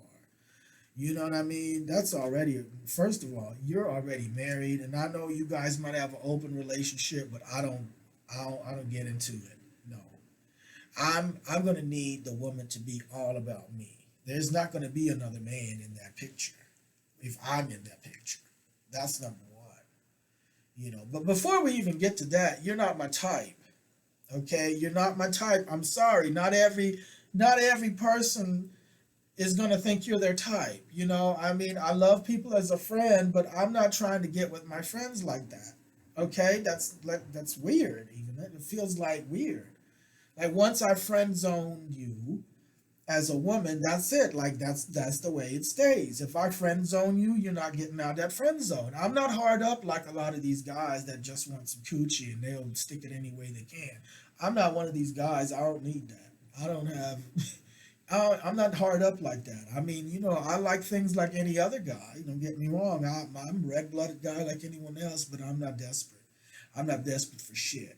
I'm not desperate for coochie. I'm not desperate for attention. I'm not desperate for affection. I have plenty. I have plenty of what I need. I have plenty good things in my life. Trust and believe. So I'm not desperate at all. Okay, and even if I didn't have that, I don't think so. No, you're just not my type. Okay, you're not my type physically. You're not my type mentally. You're not my type uh, emotionally or spiritually, and that's okay. We don't all have to be each other's types. Like it's okay. You don't have to feel bad about being rejected. And I don't even call it rejection. I just wasn't reciprocating. I just wasn't going there. I wasn't trying to do that. Okay? I'm just not it. No. I'm not attracted to you and I'm not into whatever it is you do. I mean, I could still be somebody's friend, right? A platonic friend, but also, I'm probably not going to be all that close because your boundaries are different. I have different boundaries, and I just, I keep certain people at arm's length. Okay, and that's what I had to do with her because I realized, okay, she's on a different path. But don't get it twisted, folks. Just because somebody's LGBTQIA doesn't mean they're all promiscuous and they all have sexual, things and loose boundaries and just screwing anybody and everybody. That's not all. It's just like straight people. You got some straight people that's out there doing all kinds of things, and then you got straight people that's pretty conservative. That believe in monogamy and have a different, they have firmer boundaries. Sexual, when it comes to sexual things, they have boundaries there that are just not going to be crossed. But and that's the same thing with LGBTQIA. But her ignorant ass, she she was so confused, and she is still confused about herself. And so she was trying to live this stereotype because that's what she thought she had to. Just like her daughter, her daughter is trying to live this stereotype that she thinks black people are, and she really looks like a fool. She really looks like a caricature because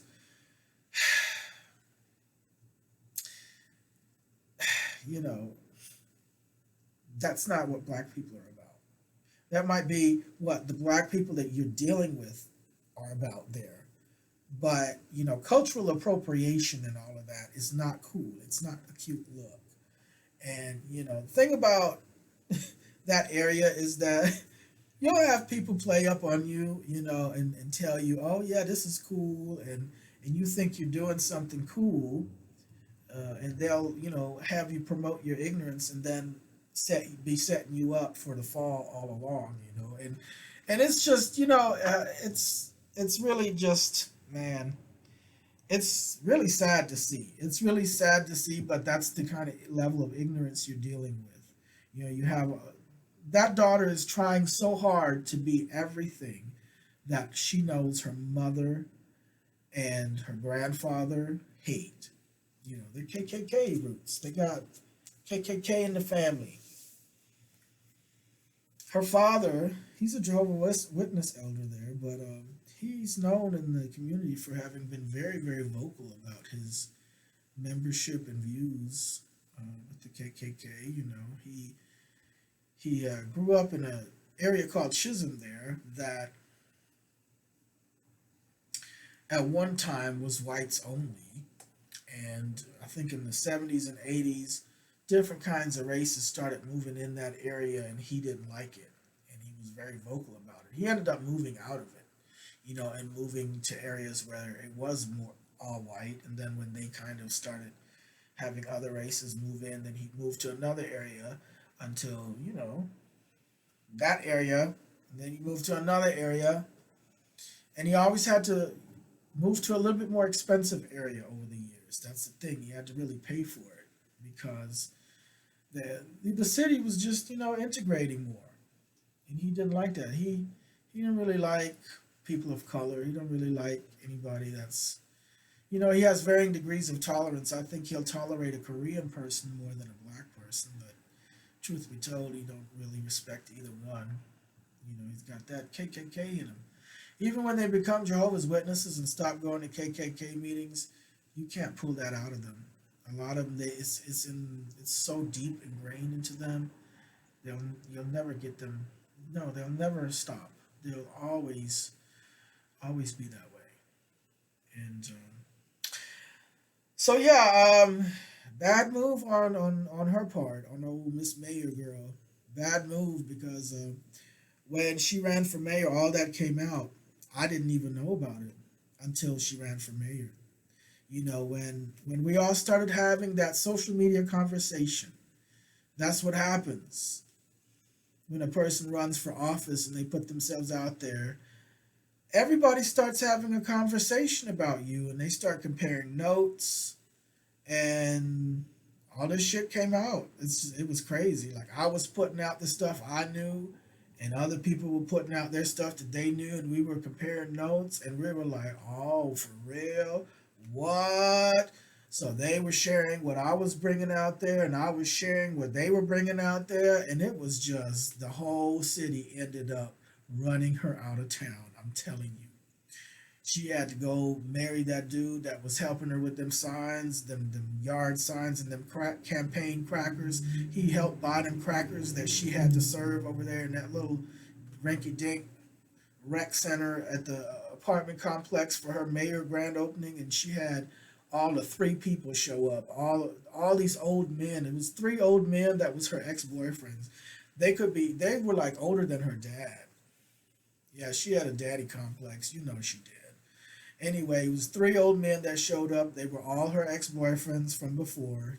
She liked to date them real old or whatever. So that was it. Like, I guess they ate a couple of crackers and called it a day.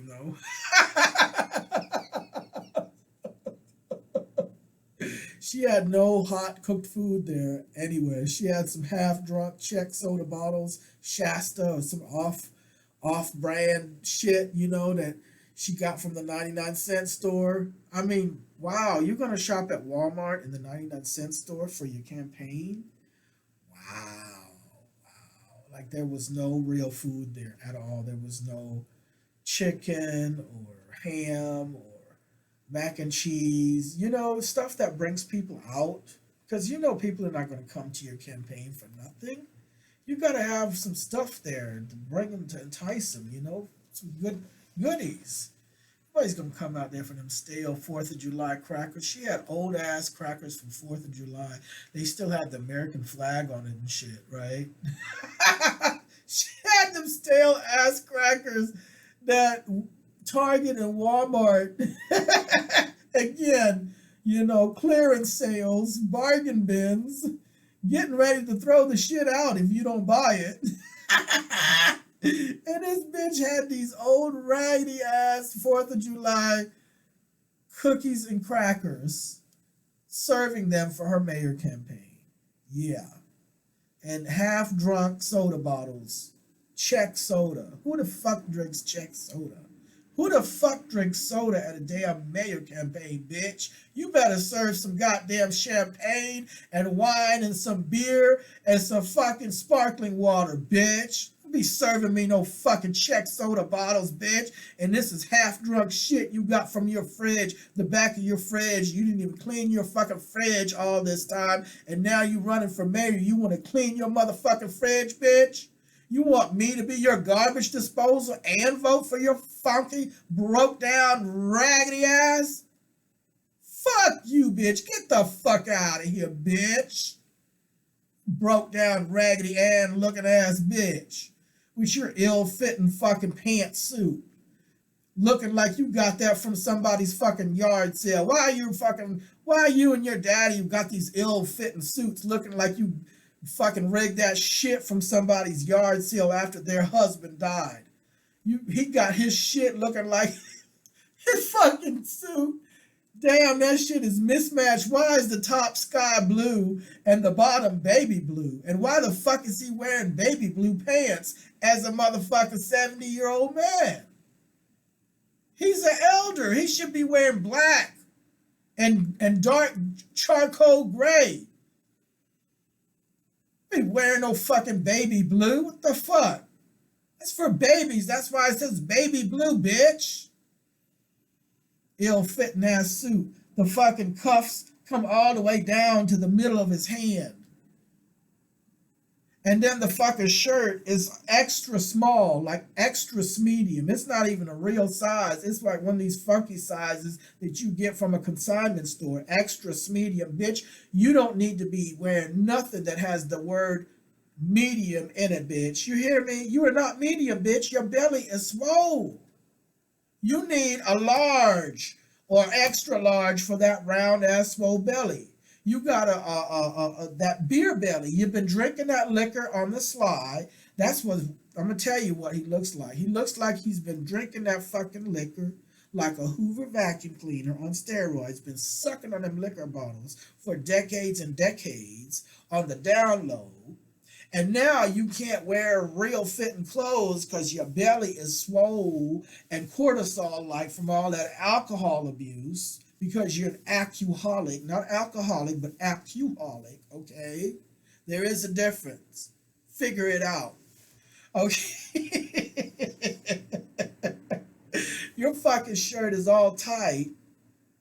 Your cuffs come all the way down to the, half your hand is covered with the cuffs of your blazer, and then down at the bottom you got one side that's ending, the bottom of your pants is ending a little past your calf on one side, and then on the other side the shit is overflowing, you know, all on your shoe and shit. Like, what the fuck? Do you not know what a tailor is? First of all, if you're over 30 years old, you need a fucking tailor, okay?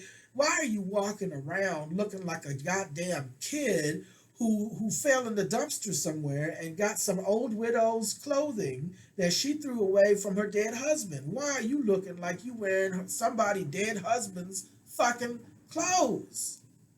I thought you was an elder all these years. You should have already had this shit straight. But I can't believe it. This motherfucker has been an elder for a million years. And I'm telling you, his suits look like some rigged up shit from the shelter. He looks like he's about to go back to the shelter anytime, you know, and he's got an ostomy bag up in that because it looks weird. Like the baggy, it's like oversized in some areas, but too small in other areas. You know what I mean? And that comes from drinking. It comes from drinking on the down low. You thought nobody was going to know, but your body was going to betray you. When you get older, that's that alcoholism body, okay? Okay? And you can't just wear any old thing. You need to get a tailor. Because of your age and the shape of your body, you have to get shit tailored, okay? And it's not all that expensive. Bitch, if you can own a house, you can afford to get your clothes tailored. You know, I mean, you're going to wear this shit every week, 4 or 5 times a week, standing in front of people, telling them how to live and telling them what all they're doing wrong and how to do it right. So you better learn how to get these clothes right, bitch. You want somebody to take you serious? How am I going to take your motherfucking ass serious standing on a podium up there, reading the Bible, telling me how to live, and you don't even know how to fucking get a tailor to make your clothes fit? You don't even know how to stop drinking. Bitch, you don't think we know you're a fucking alcoholic? You think you've been hiding that from us all this time? Bitch, your belly is showing. Your swole ass alcohol belly is showing, bitch. Everything that you have done is showing in your body, bitch. You might not be quote unquote overweight or fat, but your belly is. You got toothpick legs and shrunken in ass shoulders from dried, you know, being dehydrated from the alcohol, drying your fucking shit up where you don't have any muscles, but blowing your belly up. So therefore you need a tailor because clothes aren't made like that in the stores. And they certainly aren't made like that in the yard sale and in the dumpster and in the garbage cans, all right? And in the consignment stores and the bargain bins. They don't make clothes like that. You know what kind of clothes are those? Those are the kind that people want to throw away, but they want to see if they can get your dumb ass to give them some money first, on that garbage. That's what you got. You got someone else's garbage you done paid a little money for. If you did pay it, I don't think you paid nothing. Why would you pay anything, you broke back motherfucker? Your shit is broke back. Your clothes are broke back, and your daughter ran from me with the same broke back clothes. What a fucking shame. You couldn't even help your own daughter learn how to wear some better clothes than what you wear. She wore the same lopsided shit like you, except for women's clothes. I'll tell you, it's just like hilarious. I mean, did you guys, is this like your style, your family style? Motherfuckers look like they stuck in the 90s and in the 80s. It's 2022. I mean, I'm not a big style person, I've worked on my own self as far as learning how to wear clothes and learning how to have a little style about me and looking well put together, you know what I mean? Because there's some motherfuckers out here walking around in sweatpants with Clorox stains and hammer toes and didn't even shave their legs and didn't even clean or paint their toenails. These women looking like they got horse feet, Clydesdale feet, you know what I mean? Them big ass hooves, okay? And you got a fucking hammer toe and your toenails are black, bitch. Black, yeah, them bitches are black, and you're walking out here with sandals. You should be fucking ashamed. You should be fucking ashamed. Your toes are hideous, ho, and you out here trying to show that shit off. You are not steeped in reality, bitch. Your toes are scary, ho. You need a fucking surgery. We need to call 911 and get you sent over to surgery to fix them fucking ugly ass feet. Because them bitches are horrid. Oh no, you got monster feet, bitch. Your feet are telling the whole world already you are monster because your feet are monstrous, ho. Okay, from your neglect. You weren't born with these ugly ass feet. You made them feet monstrous from your neglect and your shit. You don't know what you're doing. Okay? Everybody else can figure out how to take care of their feet halfway, you know what I mean, except for you. You got fucking hammer toes and black fucking feet nails. Black, not green. That green shit the green and yellow shit from toe jam has crusted and rotten and putrefied into black, crumbled ass shit. Okay? Black toenails. Your toenails are black. Bitch, you ain't getting them shits white ever. You better just cut them off with surgery because them shits are just like hard as steel. Them shits are so hardened like titanium steel and shit. That bitch she tried to soak them shits one day in some salt water to try and do something, and that shit was hard as steel, like titanium or concrete. That bitch had to call a real medical professional from that kind of neglect. Bitch got hairline fractures in her fucking toes. It's so damn neglected. You know what I mean? Going around wearing Payless shoes and shit.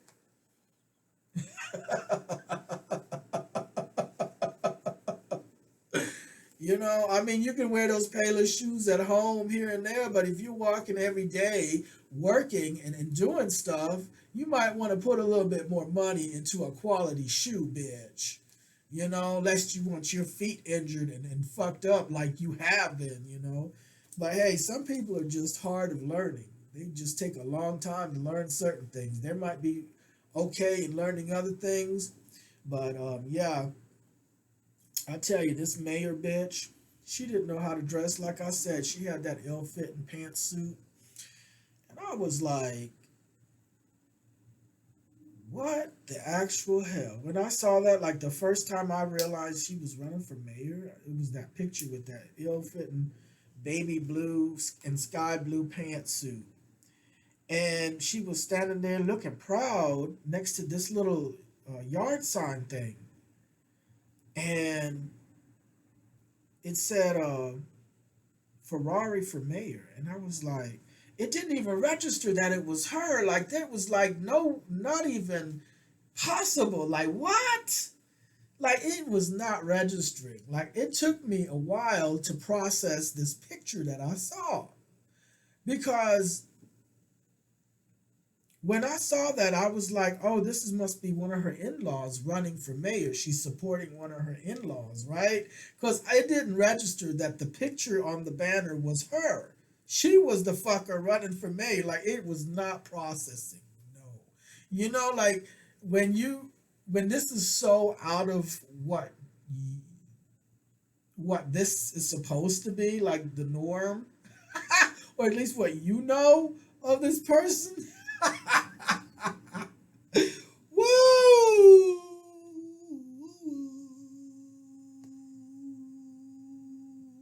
Oh, Jehovah, honey. So anyway, it didn't even register. And then I was like, why is she wearing? I was like, wow, she does not know how to dress. Like, this suit is so ill-fitting. Like, where did she get these clothes from? The thrift store? Right? And then I was checking out the sign and I looked again and closer and I was like, wait a minute. That's her on there.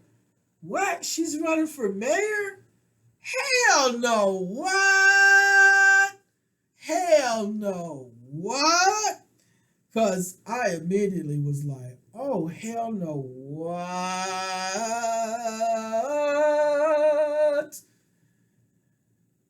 You're going to be out here running for mayor in public after you calling me a freak, a transsexual freak?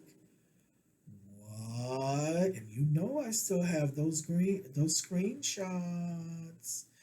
I made a video of it too.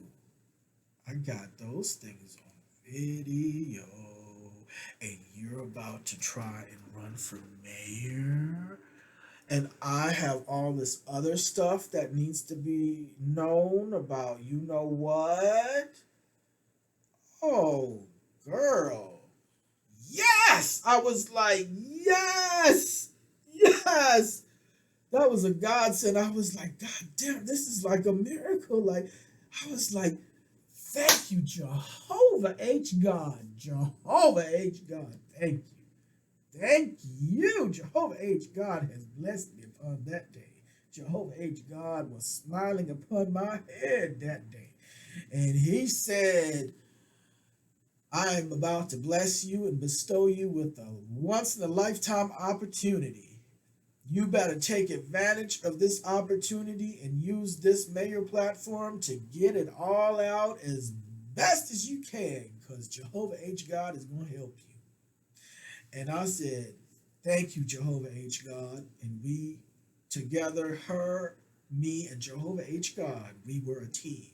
We were the three fucking musketeers in bringing out that awareness, weren't we? We sure were. And now the whole town it's taken on some legs. I haven't really done anything else. I haven't said anything else. It's been years ago, you know. We got Gigi back the wig, you know, but we had to go through hell because that wig, she was out in space. She was out there with E.T. somewhere. E.T. was wearing that damn wig for a while. And, you know, we had to go way out there. Bexy Boo and me and Something Found. We all had to go out there and a couple of others. Blaze, we had to go out there and trailblaze the way to get that wig back to Gigi. Because Gigi was freezing without his hair, you know, without his horse mane. And it was his. Naturally, it was his. You know, it was his right. And she had no right to steal that from him and snatch that from him. She had no right. You know what that bitch did? She buddied up to Gigi and had Gigi thinking that she was his friend, you know, and then, you know, she was like giving him treats and petting him and, you know, making little cutie eyes at him and telling him he's such a cute little horse and all of that, you know. And then one of them days, you know, he was like thirsty and he noticed the water was, after he had drank some water, he was getting unusually sleepy. You know, so he had to chill out in the corner of the stable there. And she was like, "You okay, Gigi?" And he's like, "Yeah, I think I just need a nap for a couple of minutes. Maybe give me like 15 minutes." She's like, "Okay, Gigi." And the last thing he remembered is that bitch having a smirk on her face. And she had a pair of scissors in her fucking hand coming towards him. And he couldn't do nothing because he was already drugged out. Okay. And that's after that he woke up. He never saw that bitch again and his hair was gone. Okay, so we know that. You know what she did. You know that predator bitch. She always has to have the upper hand. She, you know, if she doesn't, if you don't bow down to her, she'll take it. That's the kind of thing she's doing. She stole that horse's mane, And like I said, he had been suffering ever since, and we had to get it back because we couldn't let her go out here like that and take that. So once we got it back, you know what that bitch did? She went right back to her old two little strands of hair. You know, she was like, well, I didn't win the mayor campaign, so I guess I don't need a wig anymore either. Yeah, bitch, leave the wigs alone. Stop stealing from other people and horses and from other animals and shit, okay?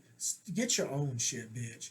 You know, because that's what she likes to do too. She likes to steal other women's men and husbands and boyfriends. She likes to fuck married men. I'm just going to put it to you blunt like that. She likes to, you better watch her. Do not let her know. Do not introduce her to your man if you're a woman. Or even if you're a gay guy, that bitch will go after anything she can. If it's got two legs, she don't even care what's between the legs. I'm telling you. I'm telling you what I know. She don't care if anything's between your legs or if everything's between your legs. She don't care. She'll go after you. She'll go after anything. Anything with two legs. Okay? Anything with two legs, okay? And I'm not even sure she ain't trying to get them chickens in some kind of crazy way. I'm just saying, okay? I don't know nothing. Maybe I'm going out on a limb. I just feel sorry that the chickens have to deal with her. You know what I mean? I just feel sorry for them chickens over there. I'm just saying, because, they're stuck. They can't escape. They have to look at her face every morning. They have to, deal with her attitudes and everything. But yeah, she likes to steal married men. She likes to fuck married men. Matter of fact, one of those lawsuits I told you about,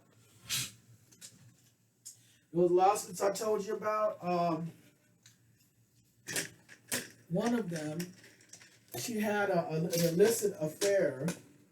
She had an illicit affair with the guy. He was married. I'm sure he had some kids too. I think he had 3 or 4 kids. Okay, he was a family man.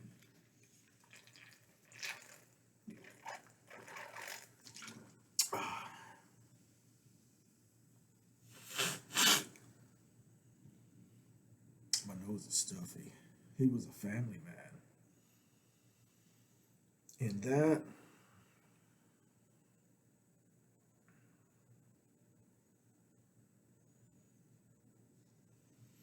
that right there, she was hooking up with this guy, right? And I think, he had a little something going. He had a little business going, and he had a little money going. And I guess he liked her around. I think he liked having a little plaything or whatever. And he told her, you know what, why don't you come work for me? And she was only too happy, right? Because she thought she had hooked a player. She thought he had hooked a major player.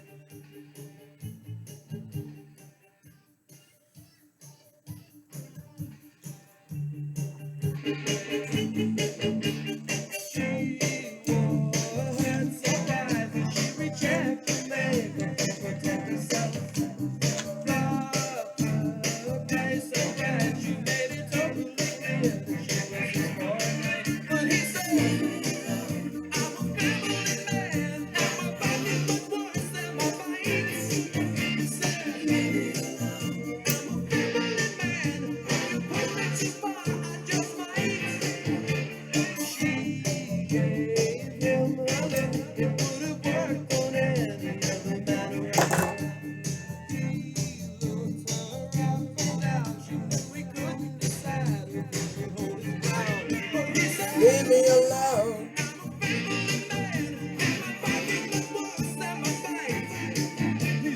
Leave me alone. I'm a family man.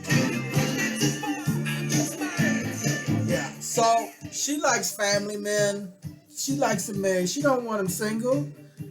If she don't see a ring on that finger, she's not coming after him. Okay? So, ladies, I know a lot of these ladies, they're like, oh, I'm going to put a ring. I'm going to make sure my man has a ring when he goes out. So them hoes know he's taken. Well, let me tell you, her and people and women like her, they want that. Like, that's the thing that makes them go. So keep that in mind. You got some thirsty ass bitches out there that love some married men, and she's one of them. So she got with this guy. She thought she had him now. You know, she gave him a little coochie and she thought she had him. She thought she had him. She thought she was better than what she was. You know what I mean? Uh, so he was like, come work for me, whatever. And so she was like, cool. So he had this business. It's called E-Rate Consulting. I think that's what it's called. And it's public records. You can go, Google her name and find out all this stuff. Her lawsuits are all out there. That's another thing. How you gonna run for mayor and tell the whole damn city about all these lawsuits you done made against everybody you ever worked for? You know, like you're literally just like making sure you will never get a job ever again. Nobody's gonna touch you. And even your little businesses, nobody's gonna fuck with you. Nobody's gonna fuck with you, girl. Hell no, they want to get sued. They don't want you coming after them for some frivolous shit, trying to ruin them. You know what I mean? Now, I don't know. There might have been something to what she was suing about. I'm not gonna deny some of this stuff. I think both sides are shady. Okay, I don't think there was any angels there, but shady people attract shady people, and I hold her responsible for the fact that she would lay in bed with shady people herself. But look, she ain't gonna lay in bed with decent people. They don't want her shady ass because she's shady. So only thing she can do is get with people on that same level, right?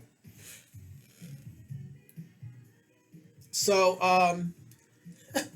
she got with this guy, and she alleges that he promised her, and I remember her posting about this 2 years ago.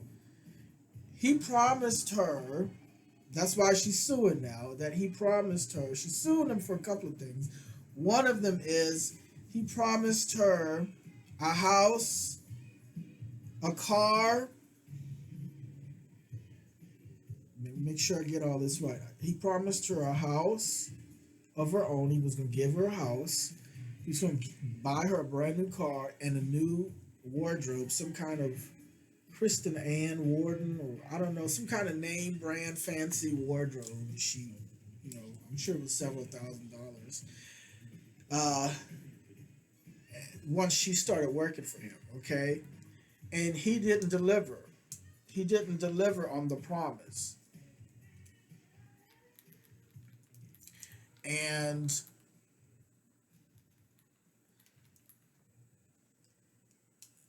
he promised her, allegedly, that's what she says, all these things, and he didn't deliver. Then she alleges that he asked her to accompany him on business out of town, and there were other people in the company that joined, and they were in a hotel room, and he tried to make her sniff cocaine. He tried to drug her. That's what she alleged in the lawsuit. And when she refused, then he didn't want her to work for him anymore. He wanted to let her go.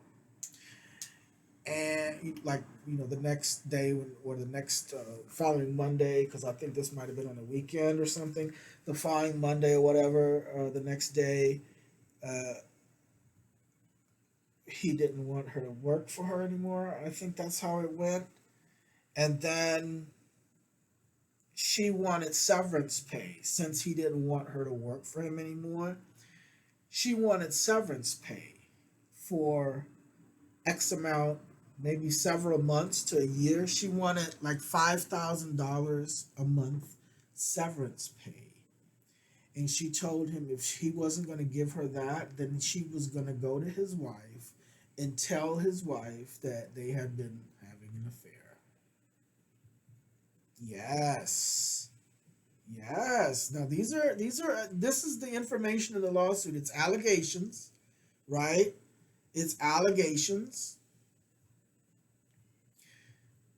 His side versus her side, right? But I'm going to have to say, I'm going to I'm gonna have to say, you know what?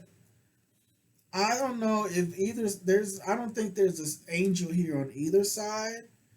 This is my conjecture. This is my opinion. I could be totally wrong. Okay. I don't have any vested interest in this case. I don't have any kind of vested financial or any kind of interest, by like my bias is just going to be my own perspective. But I wonder if the dude didn't promise her a little bit more than he might have been willing to deliver, right? Maybe not. But I wonder if he promised her those things, but thinking that this was going to be a long term fling, a nice little fuck.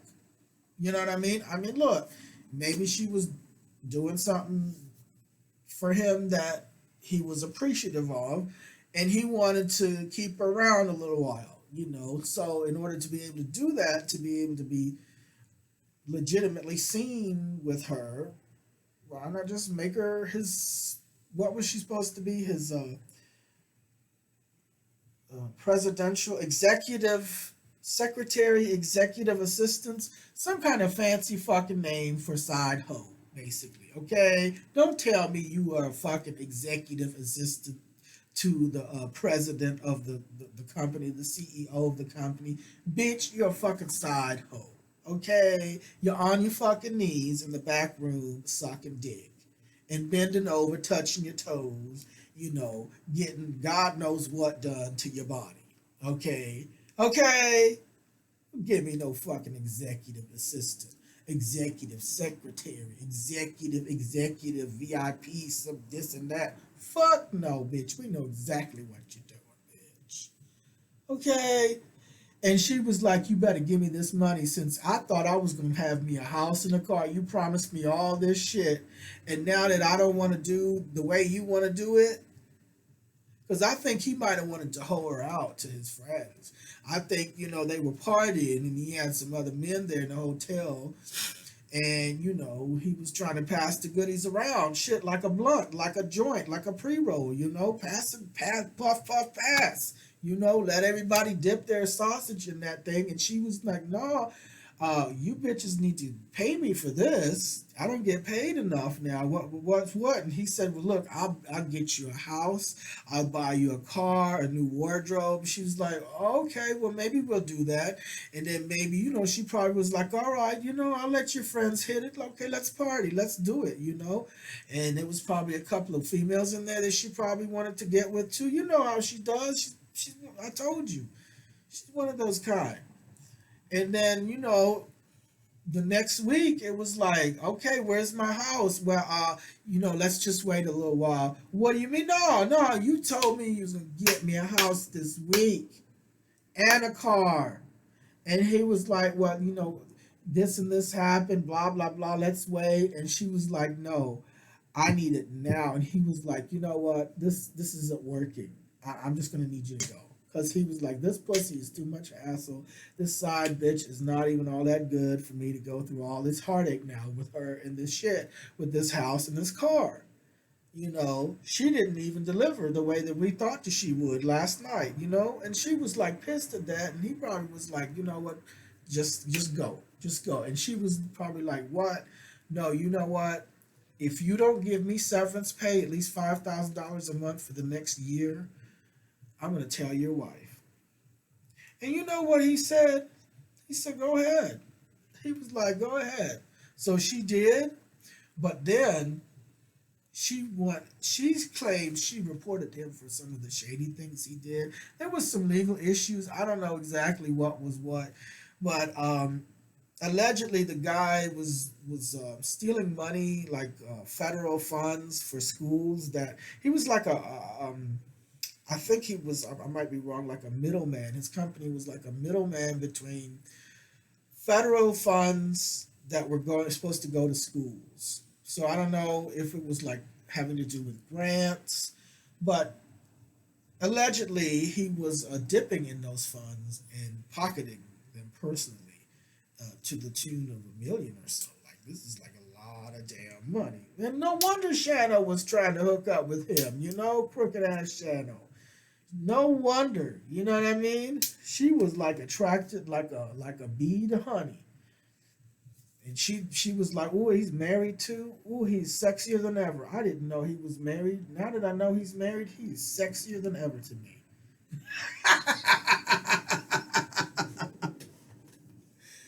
Hell yeah. She thought she had hit the jackpot. And she was like, "Look, motherfucker, you don't give me this money, I'm going to tell the FBI on you. So, in order to keep me quiet and happy, you better hire me and tell people I'm your executive secretary and I'm going to come in when I want to come in, and you will give me $5,000 a month severance pay." And he was like, "No, how about no? Let's not and say we did." And she was like, "Oh yeah, I'm telling." So she went out there and told and filed a lawsuit on top of that. Well, what she ended up doing is telling the whole world exactly what kind of a crook she is. Look, what the other person may be doing, may or may not be doing, I don't know. It may or may not be all legit and right. But bitch, you ain't no fucking saint either. You are as crooked as they get, girl. And the police department already knows about your ass. She was out there scrubbing. You know, she was scrubbing the police department parking lot like a good Jehovah's Witness cleaner. She was scrubbing that parking lot, scraping the gum off the ground, you know, getting the oil slicks off there. I mean, they had her on her knees from get-go. She was dating the police major down there, and he really had her trained good. I have to say, he had her on her knees before she ever got into the police station. Bitch, you gonna be on your knees coming in from outside. This is your position. This is your status. This is your lot. You know what to do. Get down on your knees and clean up something. Okay, and after you get down from on your knees there, you need to come in here and remain on your knees.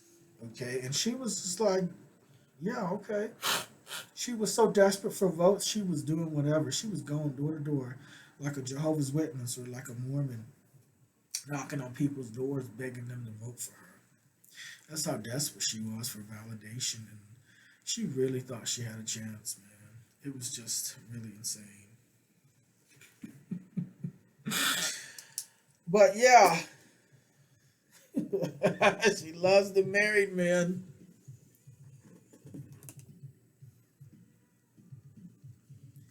Take me home.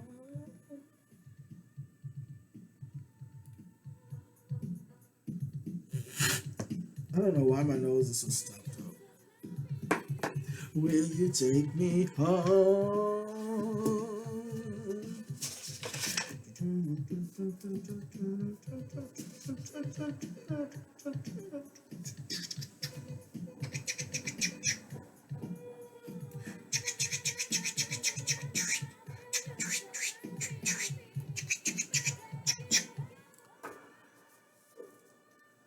What is this, back in the 80s? Got some 80s jams. But yeah, I'm finally going to talk about Ellen White now. Ellen White, that SDA, I tell you, man, I don't even know why I'm trying to talk about her.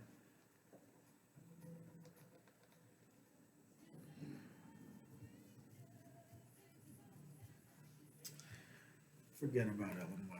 I forgot what I was going to say. Maybe in another video. But vices, narcs, malditas. Vices can really be something, can they?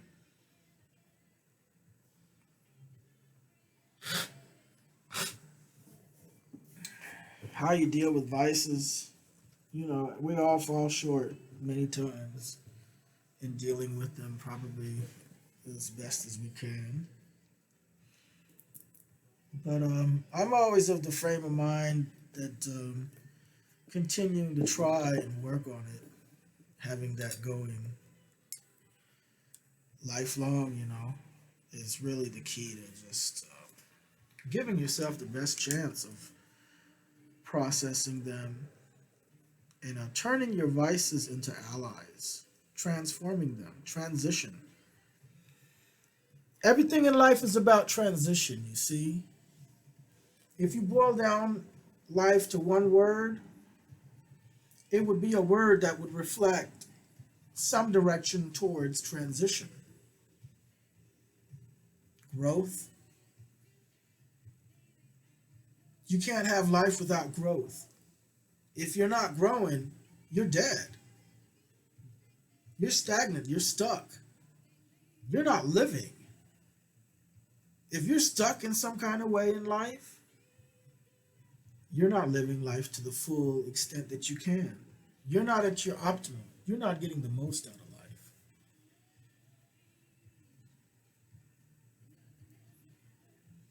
And it's real easy to project that onto someone else. We all do it. We all triangulate strangers because our families are fucked up. Where else are we gonna work this out, right? I mean, a lot of this is unconscious. We're not consciously going around trying to triangulate people, right? We're trying to just survive the day and do what we're supposed to do, go to work, pay bills, run errands, shop groceries, do laundry, get the car serviced, whatever, right?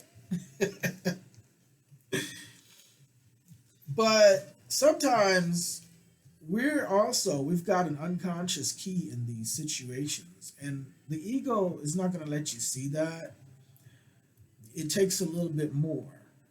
It takes a little bit more commitment to yourself, a little bit more faith in yourself. It takes a little bit more love, self-love. Nothing wrong with self-love. Don't be afraid to love yourself in a healthy way. You're asked to love others, but rarely are we asked to love ourselves.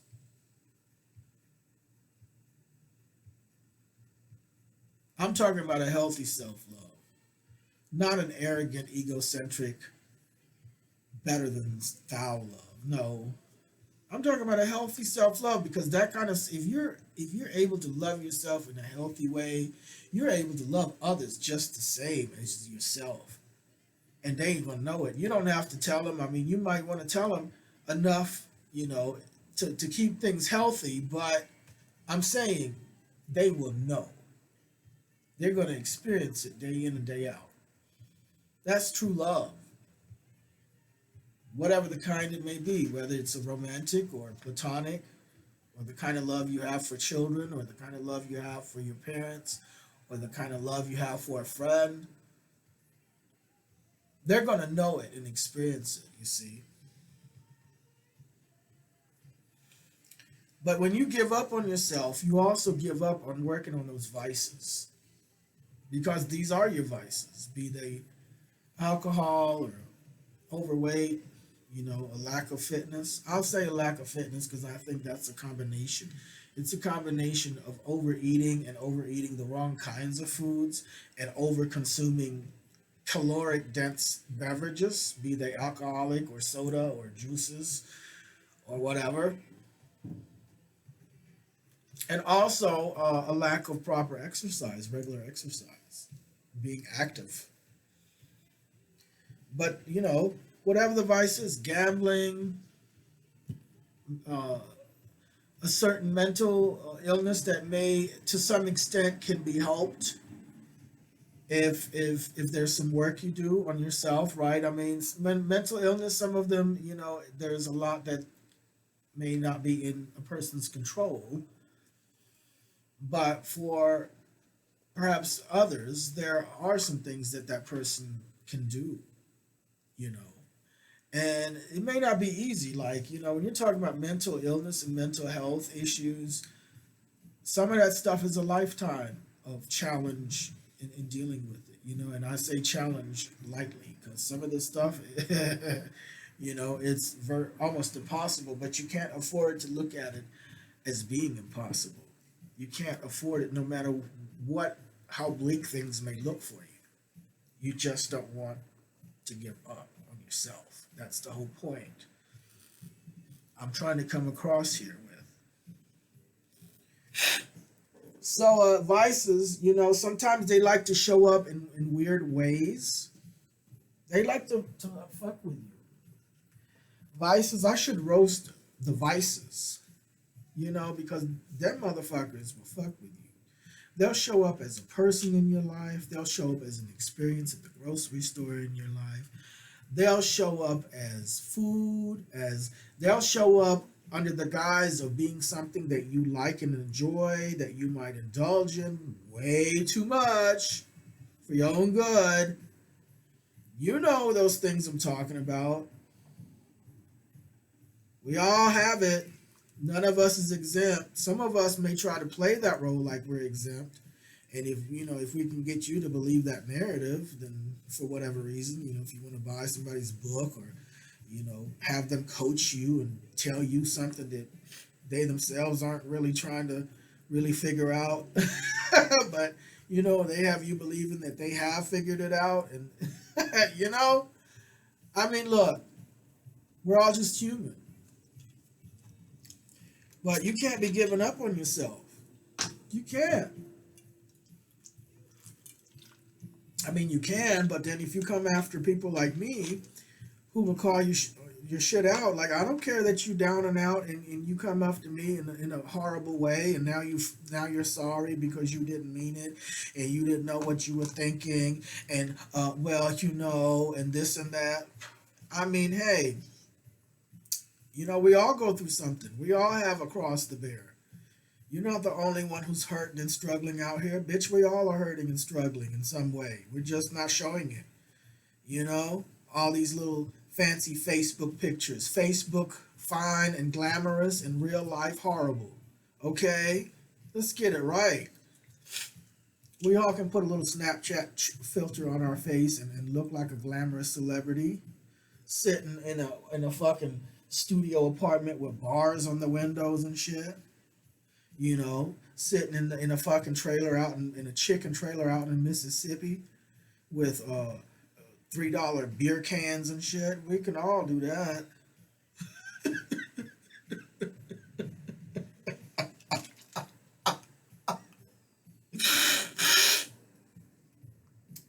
But how you gonna sit here and give up on yourself and let your vices get the best of you? The vices, they will show up, like I said, in many different ways. You gotta watch them. Think about all the people that you don't trust that may have done something, shady, people that you don't like, that you want to keep an eye on, or that you keep checking back on social media. Think about all those people and try to go behind their image. If you call them up in your mind's eye right now, look at them and see them all in a big collage. Put them all in one collage, right? And then see their image and go behind it. Go behind the image. What's behind the situation? What's the root of it? What is it? Is it really this thing I have with this person, or this conflict, or whatever, this energy that I don't like, or this person I don't like? Is it really them? Could it be something deeper beyond them? And just imagine yourself going beyond their image to that deeper root that's causing this experience to happen, these energies, this negativity, that caused this event, this unpleasant experience, whatever it is, right?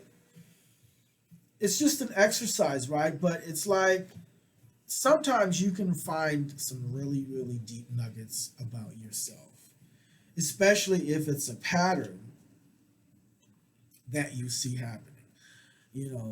In my case earlier, I wouldn't call that a pattern, but sometimes we have experiences, and the ones that's pattern. It's like, why does this keep happening? Why am I keep experiencing this particular experience? Like, you can see a basic pattern to it, right? And then you can see that it's resurfacing in different ways. It's transitioning and changing on you. It's shape-shifting. That shit is alive, right? Like I said, if it's not change or transition, you're not living. Life is all about transitions all the time. Talk to me about transitioning. I know about transition. I know about transition. Talk about transition and change. You know how fucking scary transition is for a transgender person? You know how fucking scary that shit is? Some of us might not be as scared about it as others, but trust and believe that shit is scary. The scariest thing I've ever had to experience up until that lifetime. Now, afterward, I experienced things way more scarier. But my particular one, I had to face it all alone. There wasn't no mommy or daddy there to help me.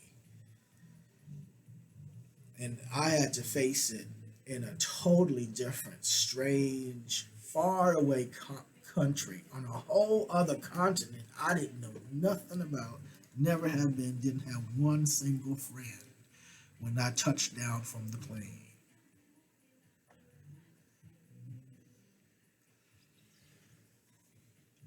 A lot of people say, man, you got balls. You got balls for what you did.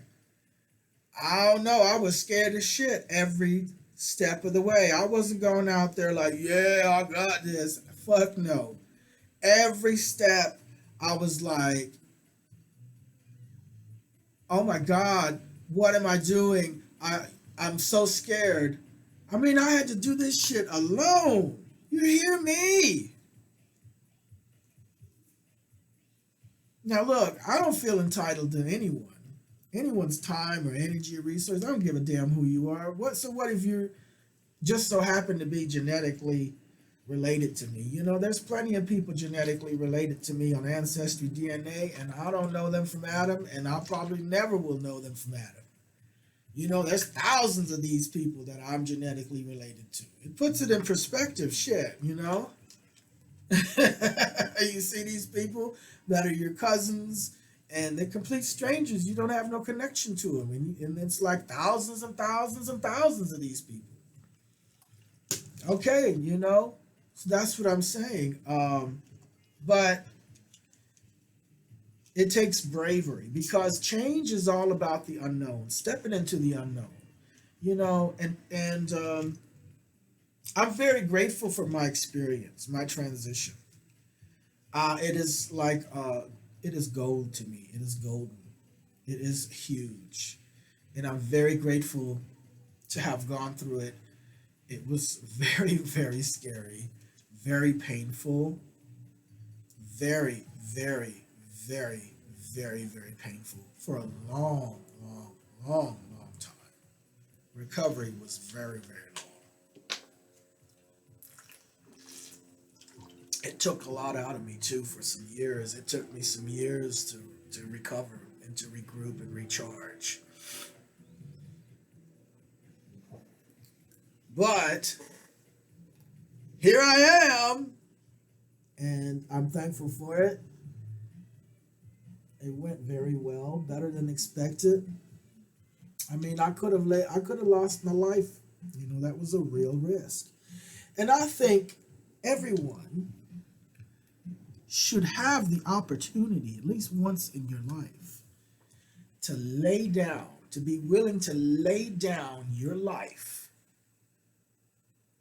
for your beliefs, your values, and for who you are. I believe everyone should have that opportunity and that experience at least once in their life, to where you don't know if you're going to ever wake up. You alone out here in this strange country, about to get this surgery you could literally die from and never wake up from. This could be your last day ever. Far away from anyone you know. Not a single friend. Only friend I had was my surgeon. I had to pay him to be my friend for that duration. He wasn't gonna work for free. He wasn't gonna do this for free. I had to pay him thousands of dollars. So, anyway, like I said, you may not agree with the actual details of transgender transition, but the patterns are the same. You're not going to escape those patterns. And if you don't know and recognize those patterns for what they really are and detach certain energies from them, you're going to always have these vices that are going to shape shift because it's part of life. That's life force. It's just we're perceiving it and putting in projecting our darkness and dysfunction on these things. So that's why they keep showing up, because we're afraid of change. We're afraid of transition. We have all these judgments on it, right? I'm not talking about transgender transitions only. I'm talking about all these transitions. Every day you're transitioning. There's change. You're changing. There's a part of you that stays the same eternally, no matter what. But then there are parts of you that are constantly changing, that are impermanent. There's a permanent part to us and an impermanent part to us. So, yeah. But I think we can. I think we can do certain things. You know, we can do certain things, at least in our own lives, where we can turn and transmute and change negative things, negative experiences, at least in the way we perceive them and process them. We may not be able to change others, and that's not our place, right? Sometimes it's a temptation to want to change and fix things externally to our liking in the way that we think it should be, right? I mean, that's just human nature. We all have that to varying degrees, some of us more than others. So, you know, that may be a vice for some people. And I think no matter if you think it's a vice for you or not, I think it's still something to look at as if it may be, because you can never uh, work on that too much, right? Like humility. It's like humility and objectivity. You can never ever work on healthy humility, and I'm not talking about the kind of groveling and ass kissing or letting people step all over you, but the kind of healthy humility where if you need to detach your own judgments about something, a person, place, or thing, that you know you're able to do that in a you know what I'm saying, in a certain amount of time. I mean, the process is going to be natural and organic. You're not going to have like the hamburger right away, your way right away results, right? But what I'm saying is it's something you're progressing on and you're able to progress on. And that's the main thing, is that you're whatever you're doing there, you're able to have movement on it, and it is apparent to you and others outside of you. That's, I guess, what I'm saying. And that's really where we grow, right? We're not going to be able to change situations, and I think we don't always need to say we don't wish a certain kind of struggle that we went through or a certain kind of pain didn't happen. Like, you can't go in the past and undo the past. Like, that's it. It happened and you can't change that, right? So it can be draining if you have that, I wish I could change it, I wish it didn't happen. If you stay stuck in that, it can turn into a vice, or it can fuel certain vices in you that may be damaging, that may be negative, that may bring about conflicts and negative experiences for you and others, right? And I mean, you can't avoid negative experiences altogether, and some of them are just part of life. It's just you have to have night to have daytime, right? Uh, it's one of those things. But at the same time, you don't want to take vices and just say, okay, well, I'm going to just throw up my hands. You know, it's a vice. It's part of my nature. It's part of me being human. So, you know, what can I do? And excuse yourself into indulgence. Don't use that to give yourself an excuse to indulge, right?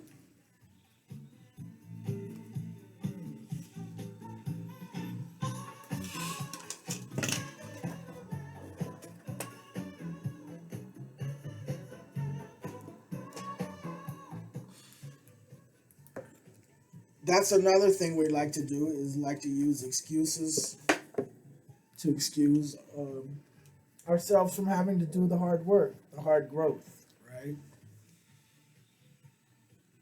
So, yeah,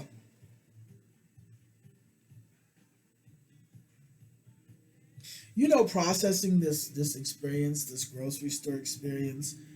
Um, I'm thankful for the experience. It was a little traumatic for me, to be honest with you, because, like I said, I was worried.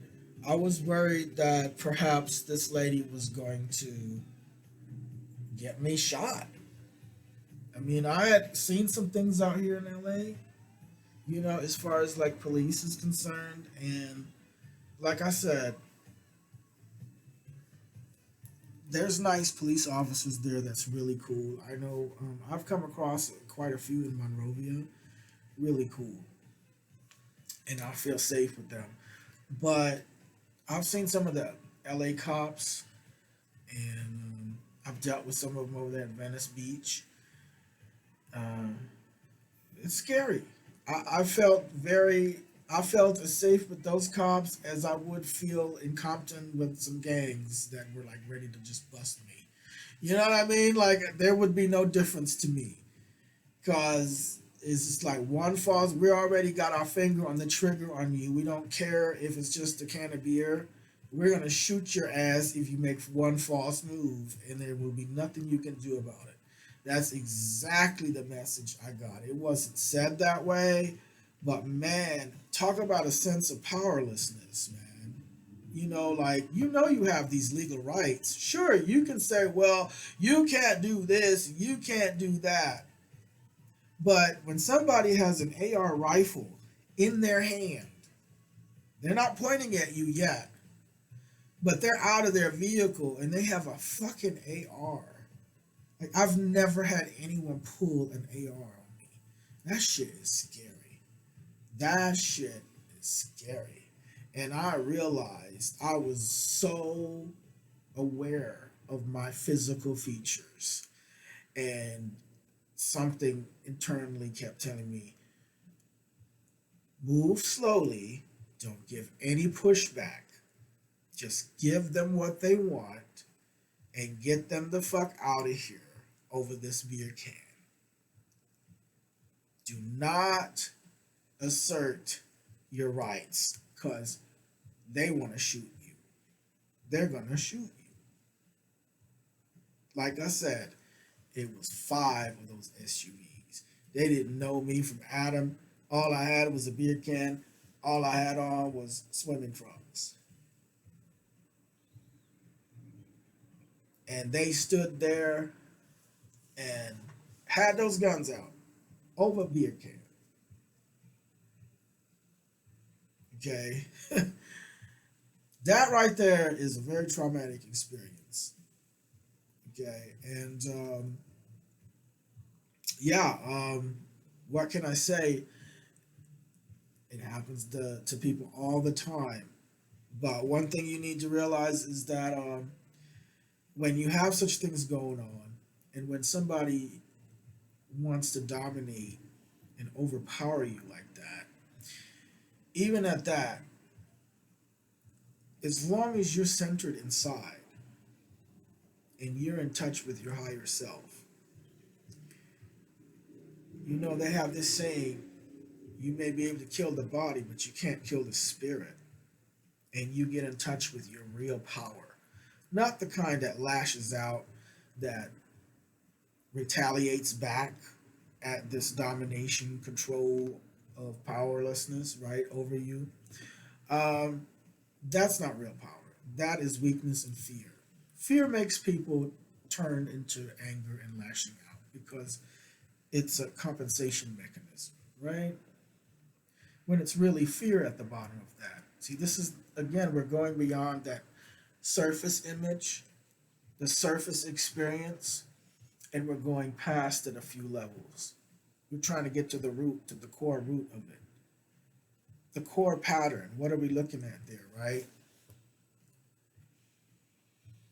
And so it's fear at the bottom of a lot of this.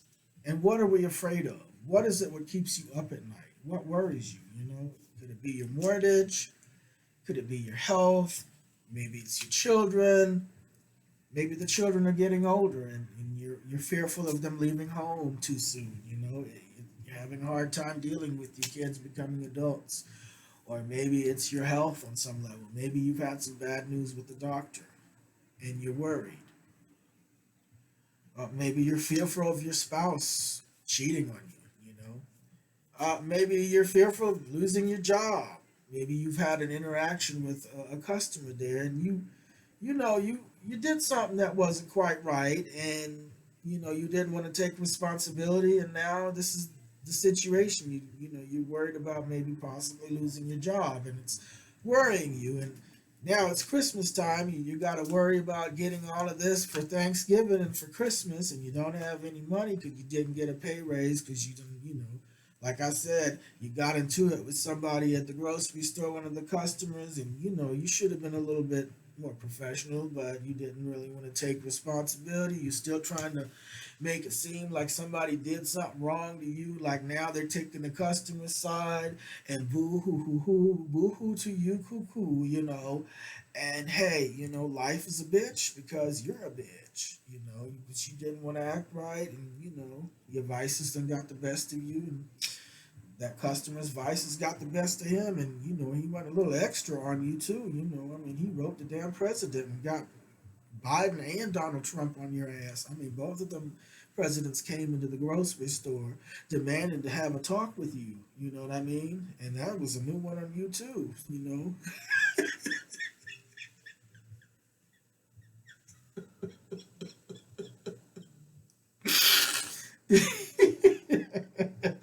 Damn, I've got 3 hours logged. Damn, I still got it in me. Them 10-hour live streams I used to do?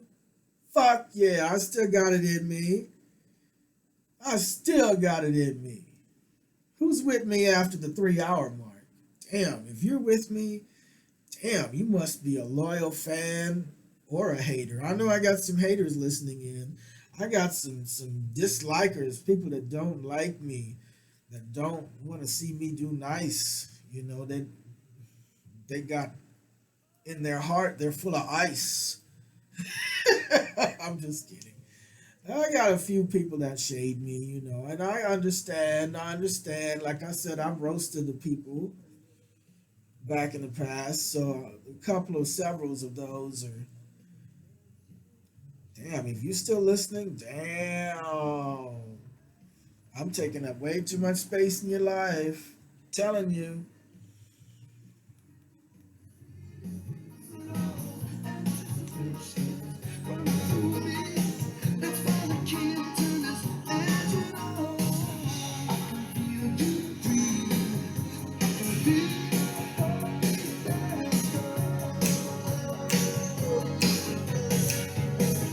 Take me home tonight. I don't wanna let you go till you see the light. Take me home tonight. Listen, honey, just like what I say. Be my little baby.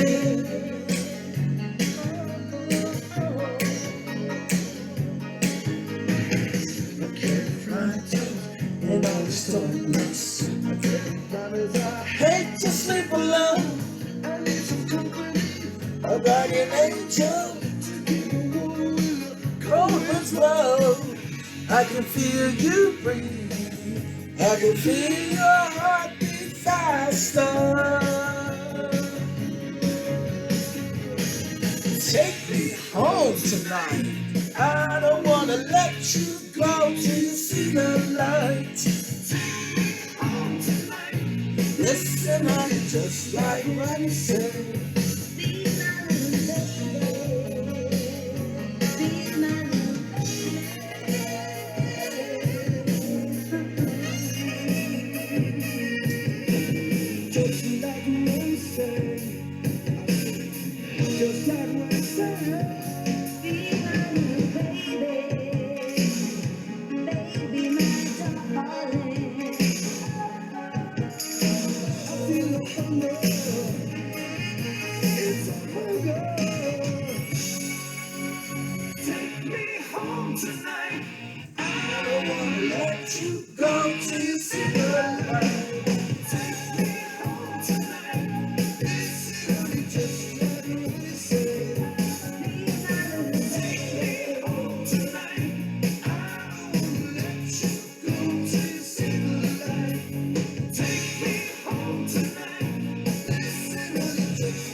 Tell me lies, tell me sweet little lies.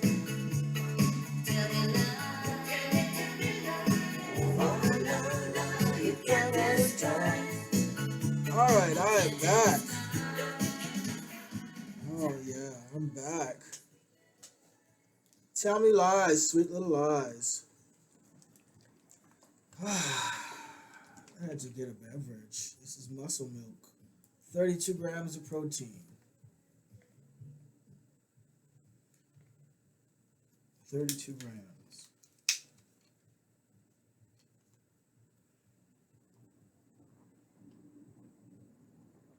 Mm.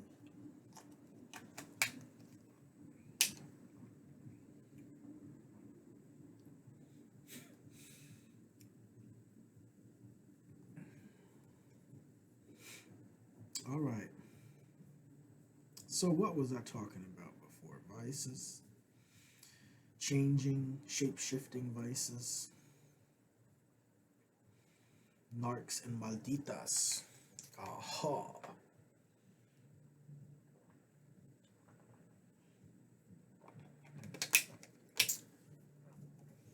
Oh yeah, I was processing a couple of experiences. I know I started off doing a roast on it, but you know, my roasts can get pretty ratchet. You know, a lot of them can be pretty graphic and explicit and crazy. But with every roast, I put layers of information and communication in there, multiple layers. You have a surface and you have multiple layers beyond that. And it's always something communicated that I feel is of value. That's always a goal. I'm not just out here talking shit to be talking shit. I always put it together and communicate this out there in such a way as to provide value, at least what I see as value. I mean, you know, I'm only one person, and there is this saying: another man's trash is another man's one man's trash is another man's gold, right? Vice versa. What some people put a lot of value on, others don't. And so, for me, I put value on my roasts. I know that they are not received well to some people, especially the person that may be discussed in my roast, that might be roasted. But that's me. That I like I said, I feel like it's a value for me to do that. And it's like I said, there's multiple layers to it of benefit. I feel like there are people that can benefit from the roasts. I feel like the roasts are a beneficial part of the bigger picture of things. Now, am I saying it's okay to call people names and curse them out? You know, no, I'm not saying that at all. But at the same time, I know that there are necessary things in this universe. You know, the universe has both a light and a dark, and everything is like that. There are ups and downs. You know, there might be peaks and valleys in your day, but overall you may have had a good day. But it may not have been very pleasant the whole day through. There might have been a couple of moments in that day where there were some unpleasant experiences, right?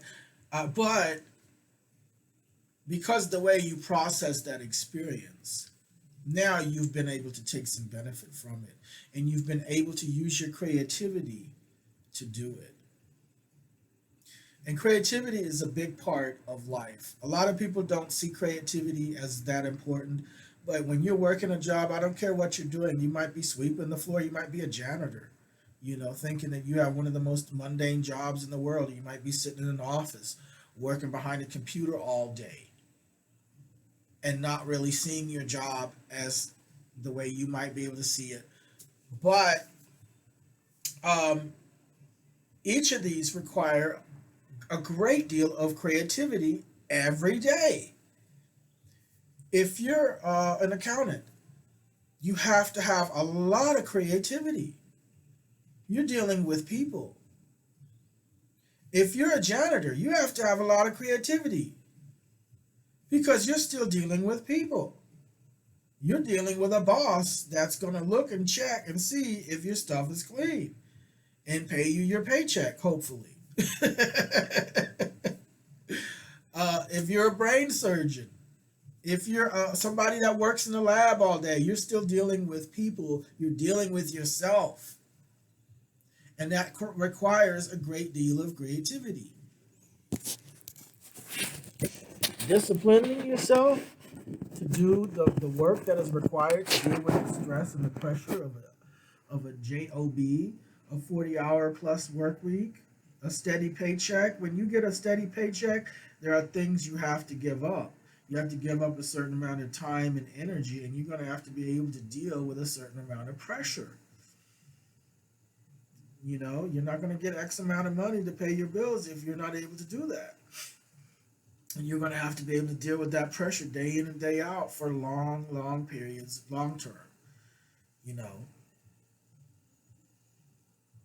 And that may take something out of it. It does. It takes something out of you after 20, 30 years of that, 10, even 5 years, after 24 hours, right? But that's what I'm saying. You can't really give up on yourself because it's all about change. And that's really, I think, when people give up on themselves, they haven't experienced or maybe processed enough changes around them because change is there all the time. And I think if you're able to start changing in incremental ways, not trying to jump across the ocean, no, but doing incremental changes. So it's enough of a distance from where you are now to that particular change to be noteworthy, right? To be something, but it's not too much of a jump from where you are now to where it's overwhelming or it's maybe even injurious to you, to where it traumatizes you. And that's always a challenge sometimes because you may not, number one, you may not know how. You may have had a history of trying, and each time maybe you got to a certain point and then it went back to how it was, right? Long-term change, those are really hard to implement. They can be a challenge, and you might be a champ in one area, but then there's this other area in your life where you need a lot of work in it. You might have this other area on lockdown, but we all have our weak spots, right? We all got our blind spots and weak spots. Nobody's perfect. Nobody knows everything.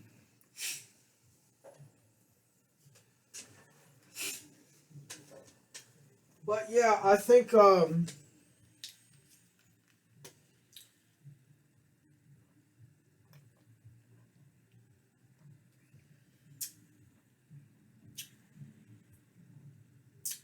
that grocery store experience, I think it really can teach me something about powerlessness. I think we buy into certain narratives, whether they are from ourselves or projected on by others or a combination, that are distortions. And I think fear and powerlessness is a common one. We are triangulated in with others, or we triangulate others in with us, whether it's conscious or unconscious.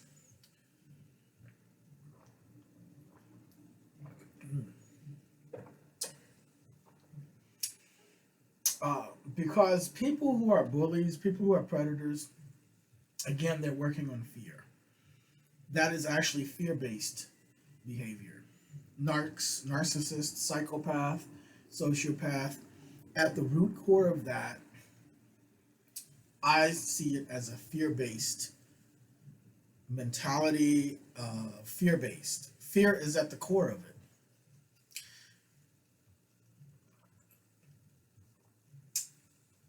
And I think the root core, there might be layers to the fear, because the next question is fear of what, right? Fear about what? What are they so fearful of? I think it's different for each person when you first peel back those layers. And those first few layers most likely will have to do with past experiences, because that's how we become fearful of stuff, of the past experiences that were fear inducing, that were dangerous, that were scary, that were painful, right? That were traumatic. But once you go past those layers, even past the personal and into the greater picture of humanity, and the mass consciousness, I think then we hit a common fear, which is the fear of death, the fear of annihilation. And I think this fear is a it is a distortion. It is a distortion of what we see and understand death to be. We see it as annihilation, an ending to us, but we don't understand and know exactly who and what we are. Because if we did, we would understand that death is really two sides of the same coin. Life and death are two sides of the same coin. And in between life and death is nothing but change, transition. Excuse me. Death is a transition. It is a change. It is the change known as death. Here we are at transition again and change, right? I guess we thought we was just going to have a crazy roast and have a few laughs, and that was going to be that. And now we're at this stage of it.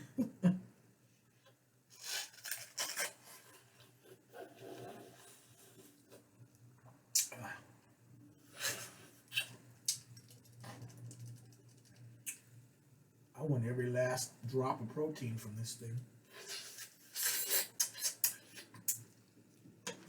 Yeah, I am trying to get every last drop. I don't believe in being wasteful. Anyway, yeah, we talked about this change here. I think it's a fear of death. And we all inadvertently, most of the time, I think this is unconscious. I don't think this lady was like, I fear death and I have all these other fears, and I now see this random customer that comes in here all the time, and I'm just going to project all my shit onto him. I don't think she stood there and did all that. Okay. I certainly didn't do, I have a fear of death and I have a fear of many things, and now I'm going to project my shit onto this lady who, could be doing better and could at least ask me, excuse me, or, not be so rude and just move my cart out of the way and all this stuff, right? So, I don't think that was the case with her. It definitely wasn't the case with me. But I think there was a lot of unconscious things going on. And I think because we we were both in our own worlds doing whatever it is that we were supposed to do. Like, she was trying to do her cashier job, and it was busy. There's a lot of people, a lot of things happening every which way you turn. Everybody's in their own world, right? Customers are watching their groceries get rung up. They're just trying to hurry up, get in and get out and pay and get back to doing whatever they need to do. People working there are just trying to get through the day and do this grocery, ring up the groceries, blah, blah, blah, right? But we have these shortcomings and these blind spots. And some of these spots may not be all that blind to us, but we may just not be ready to really take them on for what they are yet, right? It's hazy. It's hazy because we want it to stay hazy for now, right? So, combination of all of that going on, that's what happens. And it happens all the time. This is nothing unique. I know it's personal to me because I experienced it. So when you have these things and you can think about similar experiences where you have experienced something like that, and it's basically boils down to someone trying to use a little bit of intimidation tactics or fear. It's a fear-based manipulation. is at the root of this fear of death that we all have. And then on top of that is all the personal experiences that we've layered about fear, surrounding fear, going all the way back to when we were children and infants, all the way up to the person you are now and the age that you are now. And then it manifests in these events that we have with each other, these interactions that we have with each other.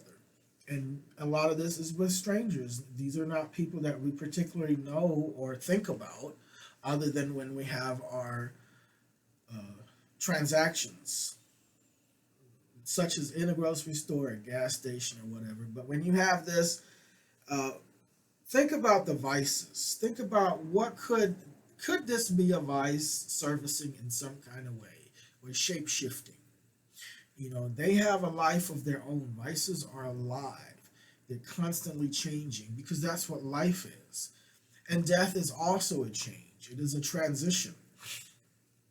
When I transitioned, there was a death I experienced, and it was a living death. It was something to get to know. You know, at first it was very hard for me to wrap my head around it, the experience I was going through, because I'm still alive.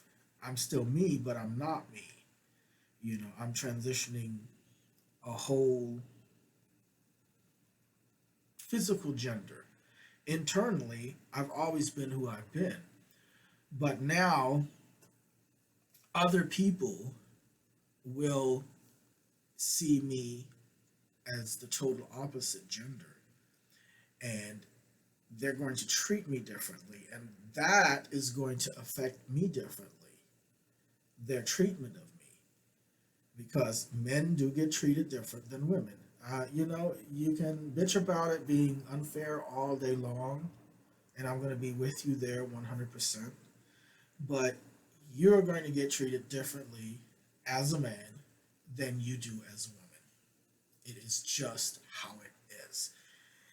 And these things affect you. Same thing. If you're transitioning from a woman, from a man to a woman, you're going to get treated differently. And this is going to affect you.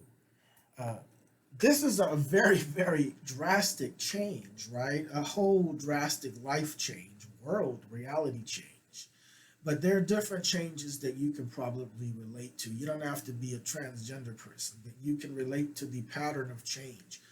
When you get married, that's a big change. When you have children, that's certainly a huge transition, right? Right? Hell, when you get a dog or a cat, that's a change. You might not have to have children, but if you get a pet, that's a transition. Losing a pet is a transition. You know, that's a very hard and painful and sad transition. Losing a parent, losing a child, that changes people. You're no longer the same person, right? Um, so when we talk about changes, you know, getting healthy, that's a huge change. That's a huge transition. Starting to eat healthy and exercising regularly to become fit. And a lot of people have given up on things like having a body, that a six pack. A lot of people have given up on possibly having a six pack.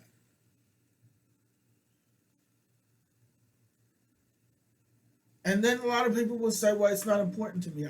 That's why I've never, I don't need it.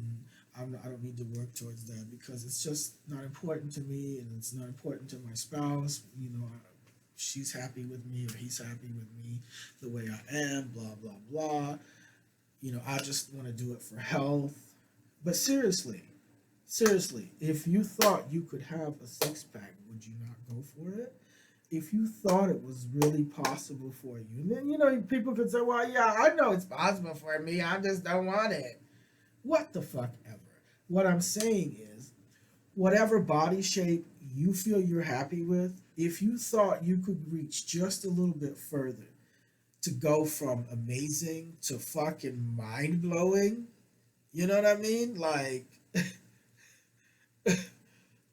people stop and admire, like, damn, look at him, damn, look at her, fuck, right? You know, that's what I'm saying. It's like a lot of people, they've given up on themselves in that respect. And again, I'm not saying you need to go that route. I'm just saying entertain it a little bit. You know, entertain the fact that maybe you could have a six pack. Shit, why not? Even if you don't want it, just entertain that. Maybe what would I look like? You know, what would I look like in a little bit better shape than what I look now?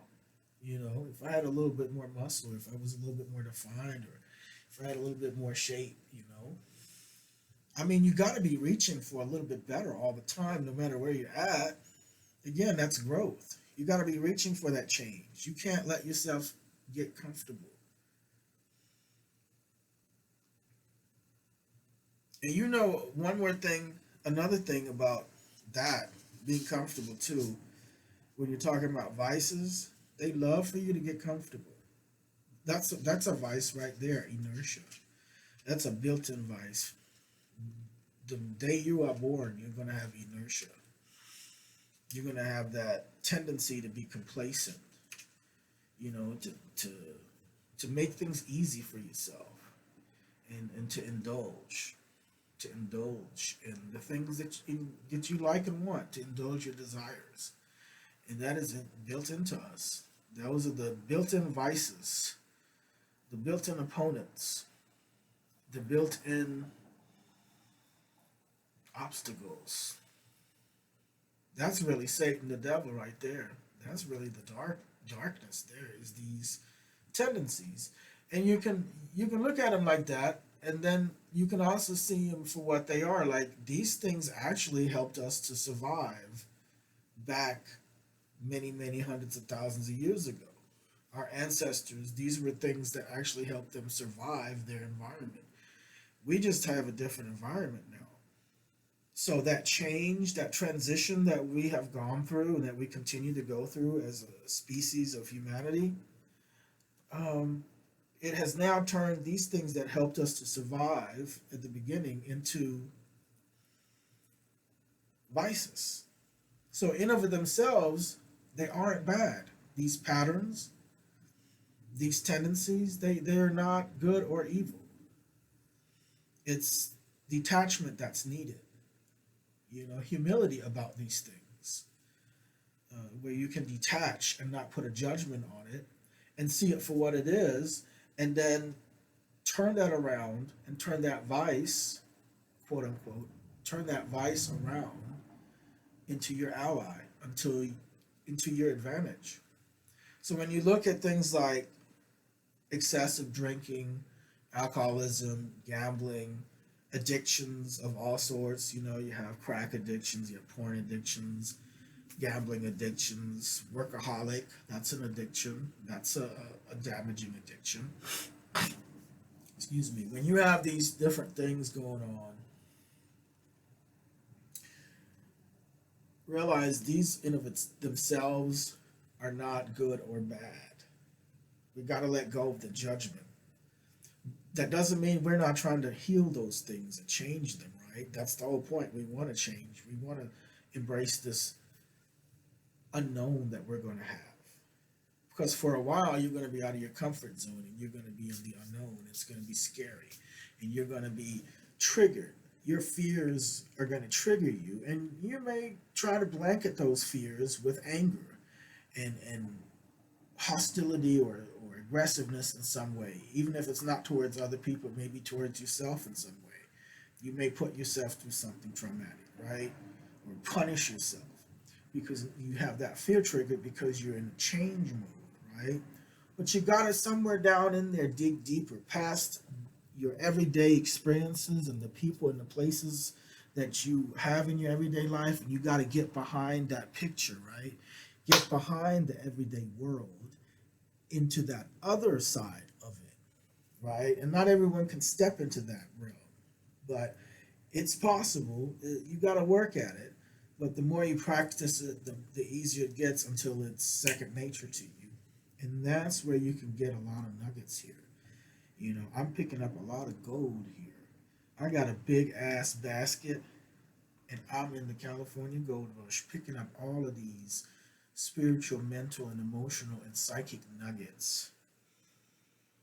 So it frees you up because now when you look at these vices, you don't have all of this baggage. And that's already the first key because once you can use an emotional discharge, once you can discharge the emotions to something, you can reclaim your power back. And that works with people, places, and things. It works with everything. You have to go first in there, no matter what it is. If it's a vice and it's got you by the balls, you know which ones I'm talking about. You don't have to tell anybody, but we all got them. You know what I mean? We all got them. I know you got them. I know I got plenty, okay? But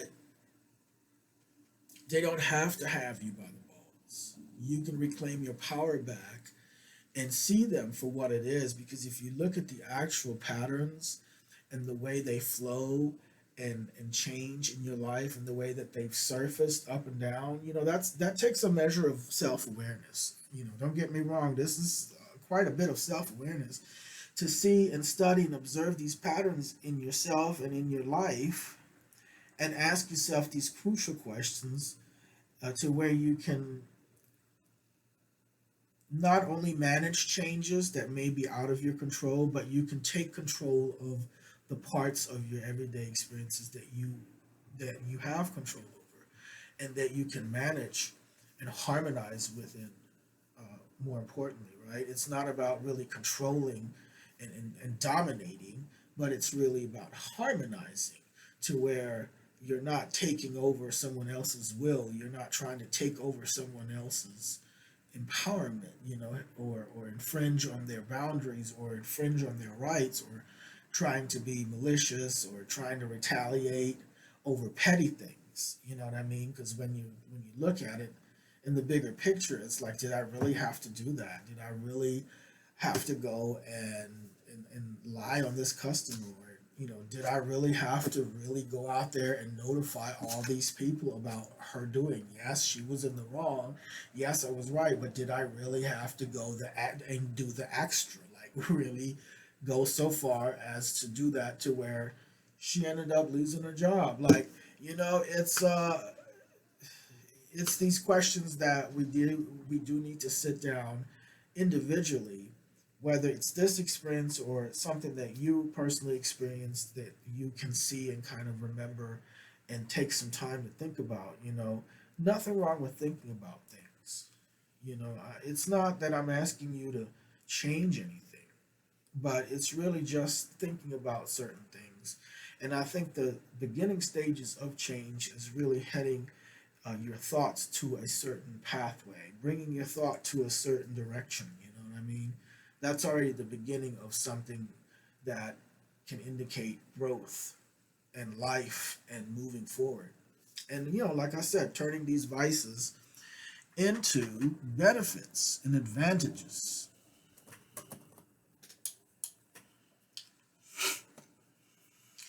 And using your creativity to do that. That's another thing I want to talk a little bit more about is creativity because creativity is at the root of success. You're going to use creativity in the scientific world. There's a lot of need for creativity every day because you're still dealing with people. Before you get to anything else, you're still dealing with people. And people, you know, they're not robots, they're not machines. Like, they're very complex to deal with. So, you know, it's not a straight line dealing with anybody. Hell, dealing with yourself, you know. But yeah, I think I'm about done. I feel like I have a couple of more things to say, but I think I'm pretty much done. Yeah.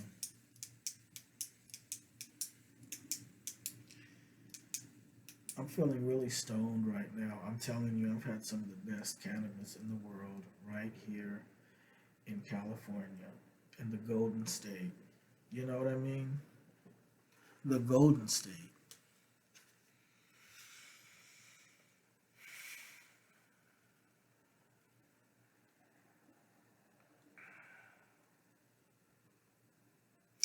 It's funny, I always want to say praise the Lord when I get this stoned. I don't know what it is, but I just always want to say praise the Lord when I have that good stone. I have some good ass weed. You know what I'm talking about? My 420 cannabis smokers and tokers. You know what I'm talking about when you get that good ass stone. Well, me, I always have this urge to say, praise the Lord. I know one day I'm going to create my own stream and I'm going to call it Praise the Lord. And it's going to be fire. Yes. Yes. I'm going to call it Praise the Lord. Praise the Lord.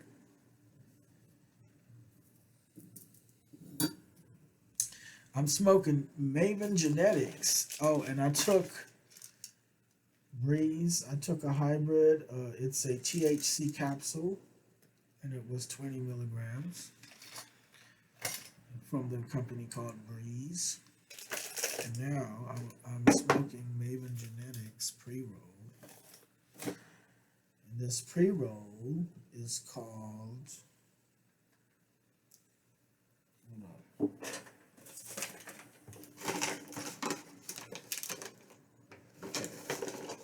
Pre-roll is called, this is a hybrid premium flower LA Rouge. I thought this was LA Rouge. It's LA Rouge. Okay, and it is a hybrid, a strong indica dominant hybrid. It is a muscle relaxant, elevated mood, anti-anxiety. Praise the Lord. Praise the Lord. And the terpene content, it has a hell of a load of limonene, caryophenine, mylacine. I can't read that. It's too tiny on this thing.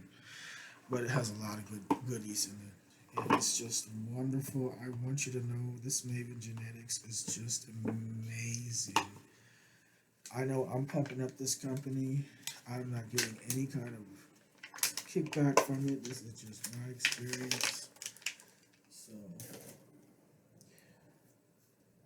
oh my goodness. I've had a lot of good weed. I like Autumn Brands too. Autumn Brands out in Santa Barbara, California out here. It's women run and women owned and organic and GMO free and plant based and eco-friendly and vegan and everything, you know what I'm saying? Everything good and everything beneficial. So, you know, that's flour. They have some pre-rolls too, but I like their flour. I like their flowers because they don't use pesticides. What they use is ladybugs.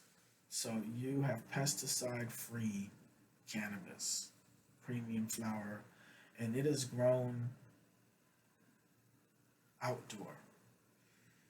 Outdoor. This one here is indoor. Maven Genetics is grown indoor, and there's a difference. I don't, you know, I like them both really. I like indoor and outdoor flower, you know, but I like to support Autumn Brands, the women-owned company, because I like what they're doing. First of all, their product is fire. Okay, that's the main thing right there. That's how I got into the company, was that I was buying the flower and really enjoyed the taste and the effects of it.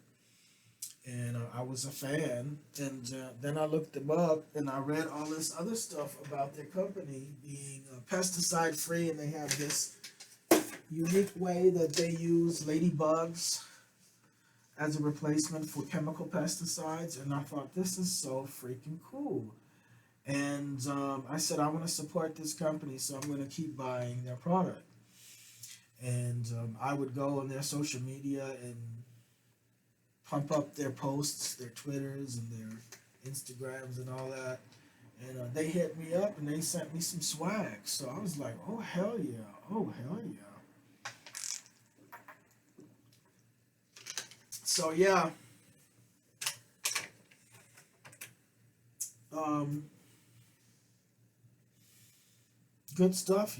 It's good stuff. What can I say? I also had Lost Farms Kiva Confections. That's another good company, and I eat a lot of their edibles. Not as many as I used to because I have to scale back. I've had to scale back a little bit to just kind of, you know, I felt like I was going overboard. So I still enjoy them every once in a while. Matter of fact, I got like two two of their live resin gummy packets. I got them here. They're tubes, and they always do me right. You take a tab, one of those gummy tabs, and you're good for the night. You're really good. You can sleep, or you can chill. You can do light chores, or you can chat on the phone, or do a video like I'm doing. You can do good. You could study even if you wanted to. You could work out. Yeah, it's a nice little microdose. Microdose. Yeah, let me see. I could sit here all night and tell you about all these different weed companies and their products. Yeah, it's wonderful stuff. If you're afraid of trying weed, stay away from it. Don't do it. It's the devil's lettuce. Okay? I'm telling you, do not think about doing weed. Don't you ever think about doing weed. I'm telling you, as a weed person, listen, I do weed all day, every day. So I'm the expert to tell you to not think about ever doing weed. Don't think about doing weed. Okay? I don't want you to think about doing weed. That's why I'm telling you not to think about doing weed. Because if you thought about doing weed, next thing you know, you're doing weed. So just don't think about it. Don't even entertain the thought coming into your mind about doing weed. I know you're thinking about doing weed right now, and I just got done telling you over and over not to think about weed. Why are you thinking about weed? Don't you know you're going to start smoking weed anytime now because you're thinking about doing weed? Because I'm telling you not to do weed, and I'm telling you not to do weed, and you're still thinking about doing weed. You still got weed on your mind. Why you got cannabis on you? Don't think about it. Don't. Just leave it alone. Why am I doing weed if I'm telling you to leave it alone, you ask? Because I want it all for myself, dummy. Why else? Hello?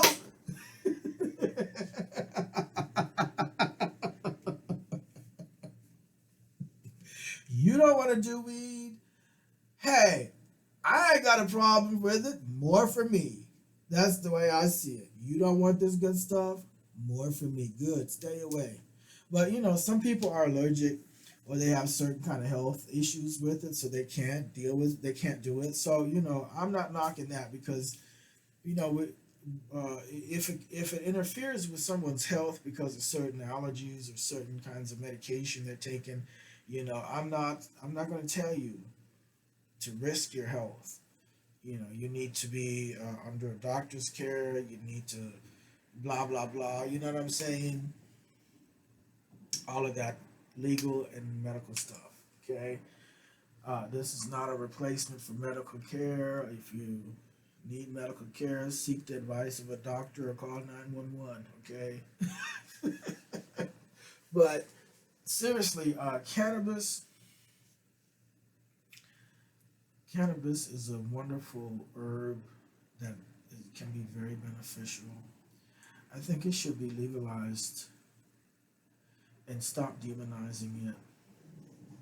Anything can be used as a vice. Cannabis has been used as a vice on multiple levels, politically, socially, uh, and I just feel like it's time to stop now. It's time to stop the foolishness and the madness.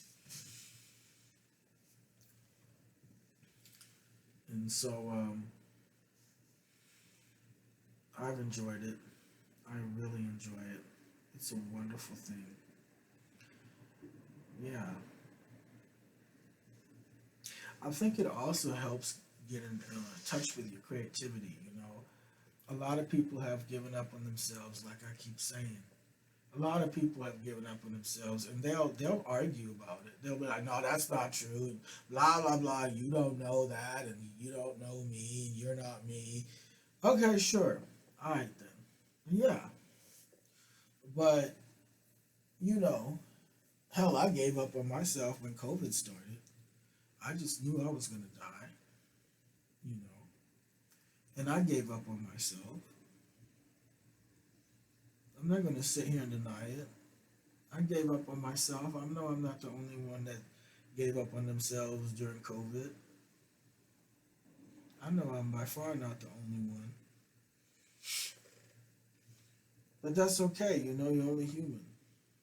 It shit happens. But now it's time to pick up those pieces. You can ride with me, you know, one incremental step at a time, pick up those pieces and make those changes. Make the small little ones. Those ones you don't think count, they add up. You pick up 100 little nuggets, you're gonna have way more than two big nuggets. You get 100 1 pound nuggets, little gold nuggets. That's one. Let's see, 1 pound, and you pick up little 1 pounders over a week's time.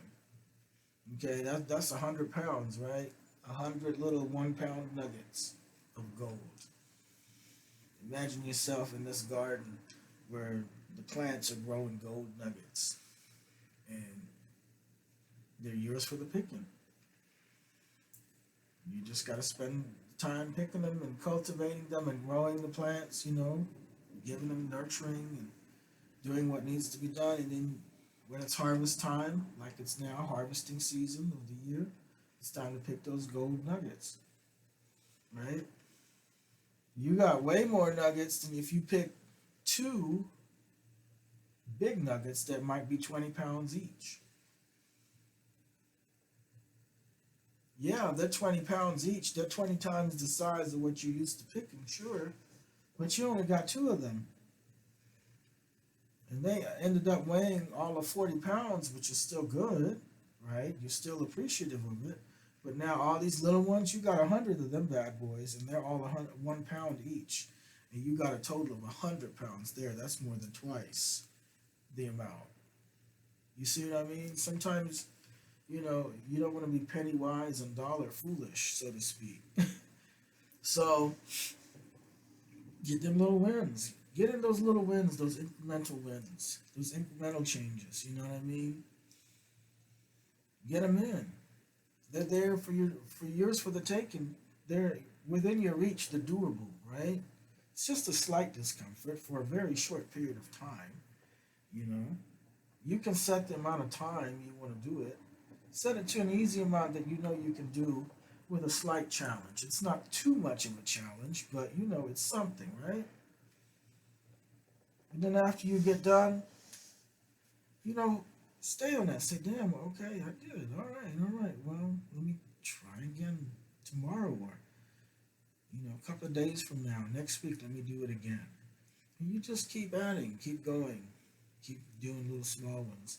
And they add up to big ones. And it just goes from there, right? So, yeah, I think that's about it. I'm done talking. I've talked like a fucking 4 hours. Good Lord.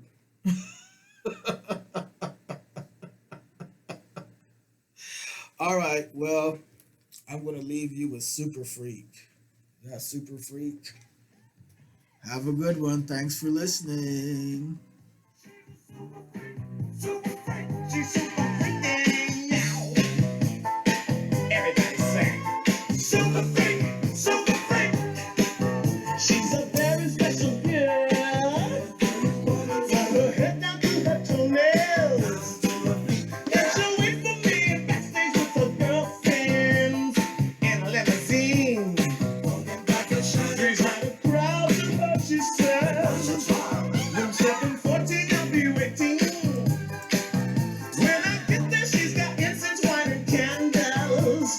such a freak.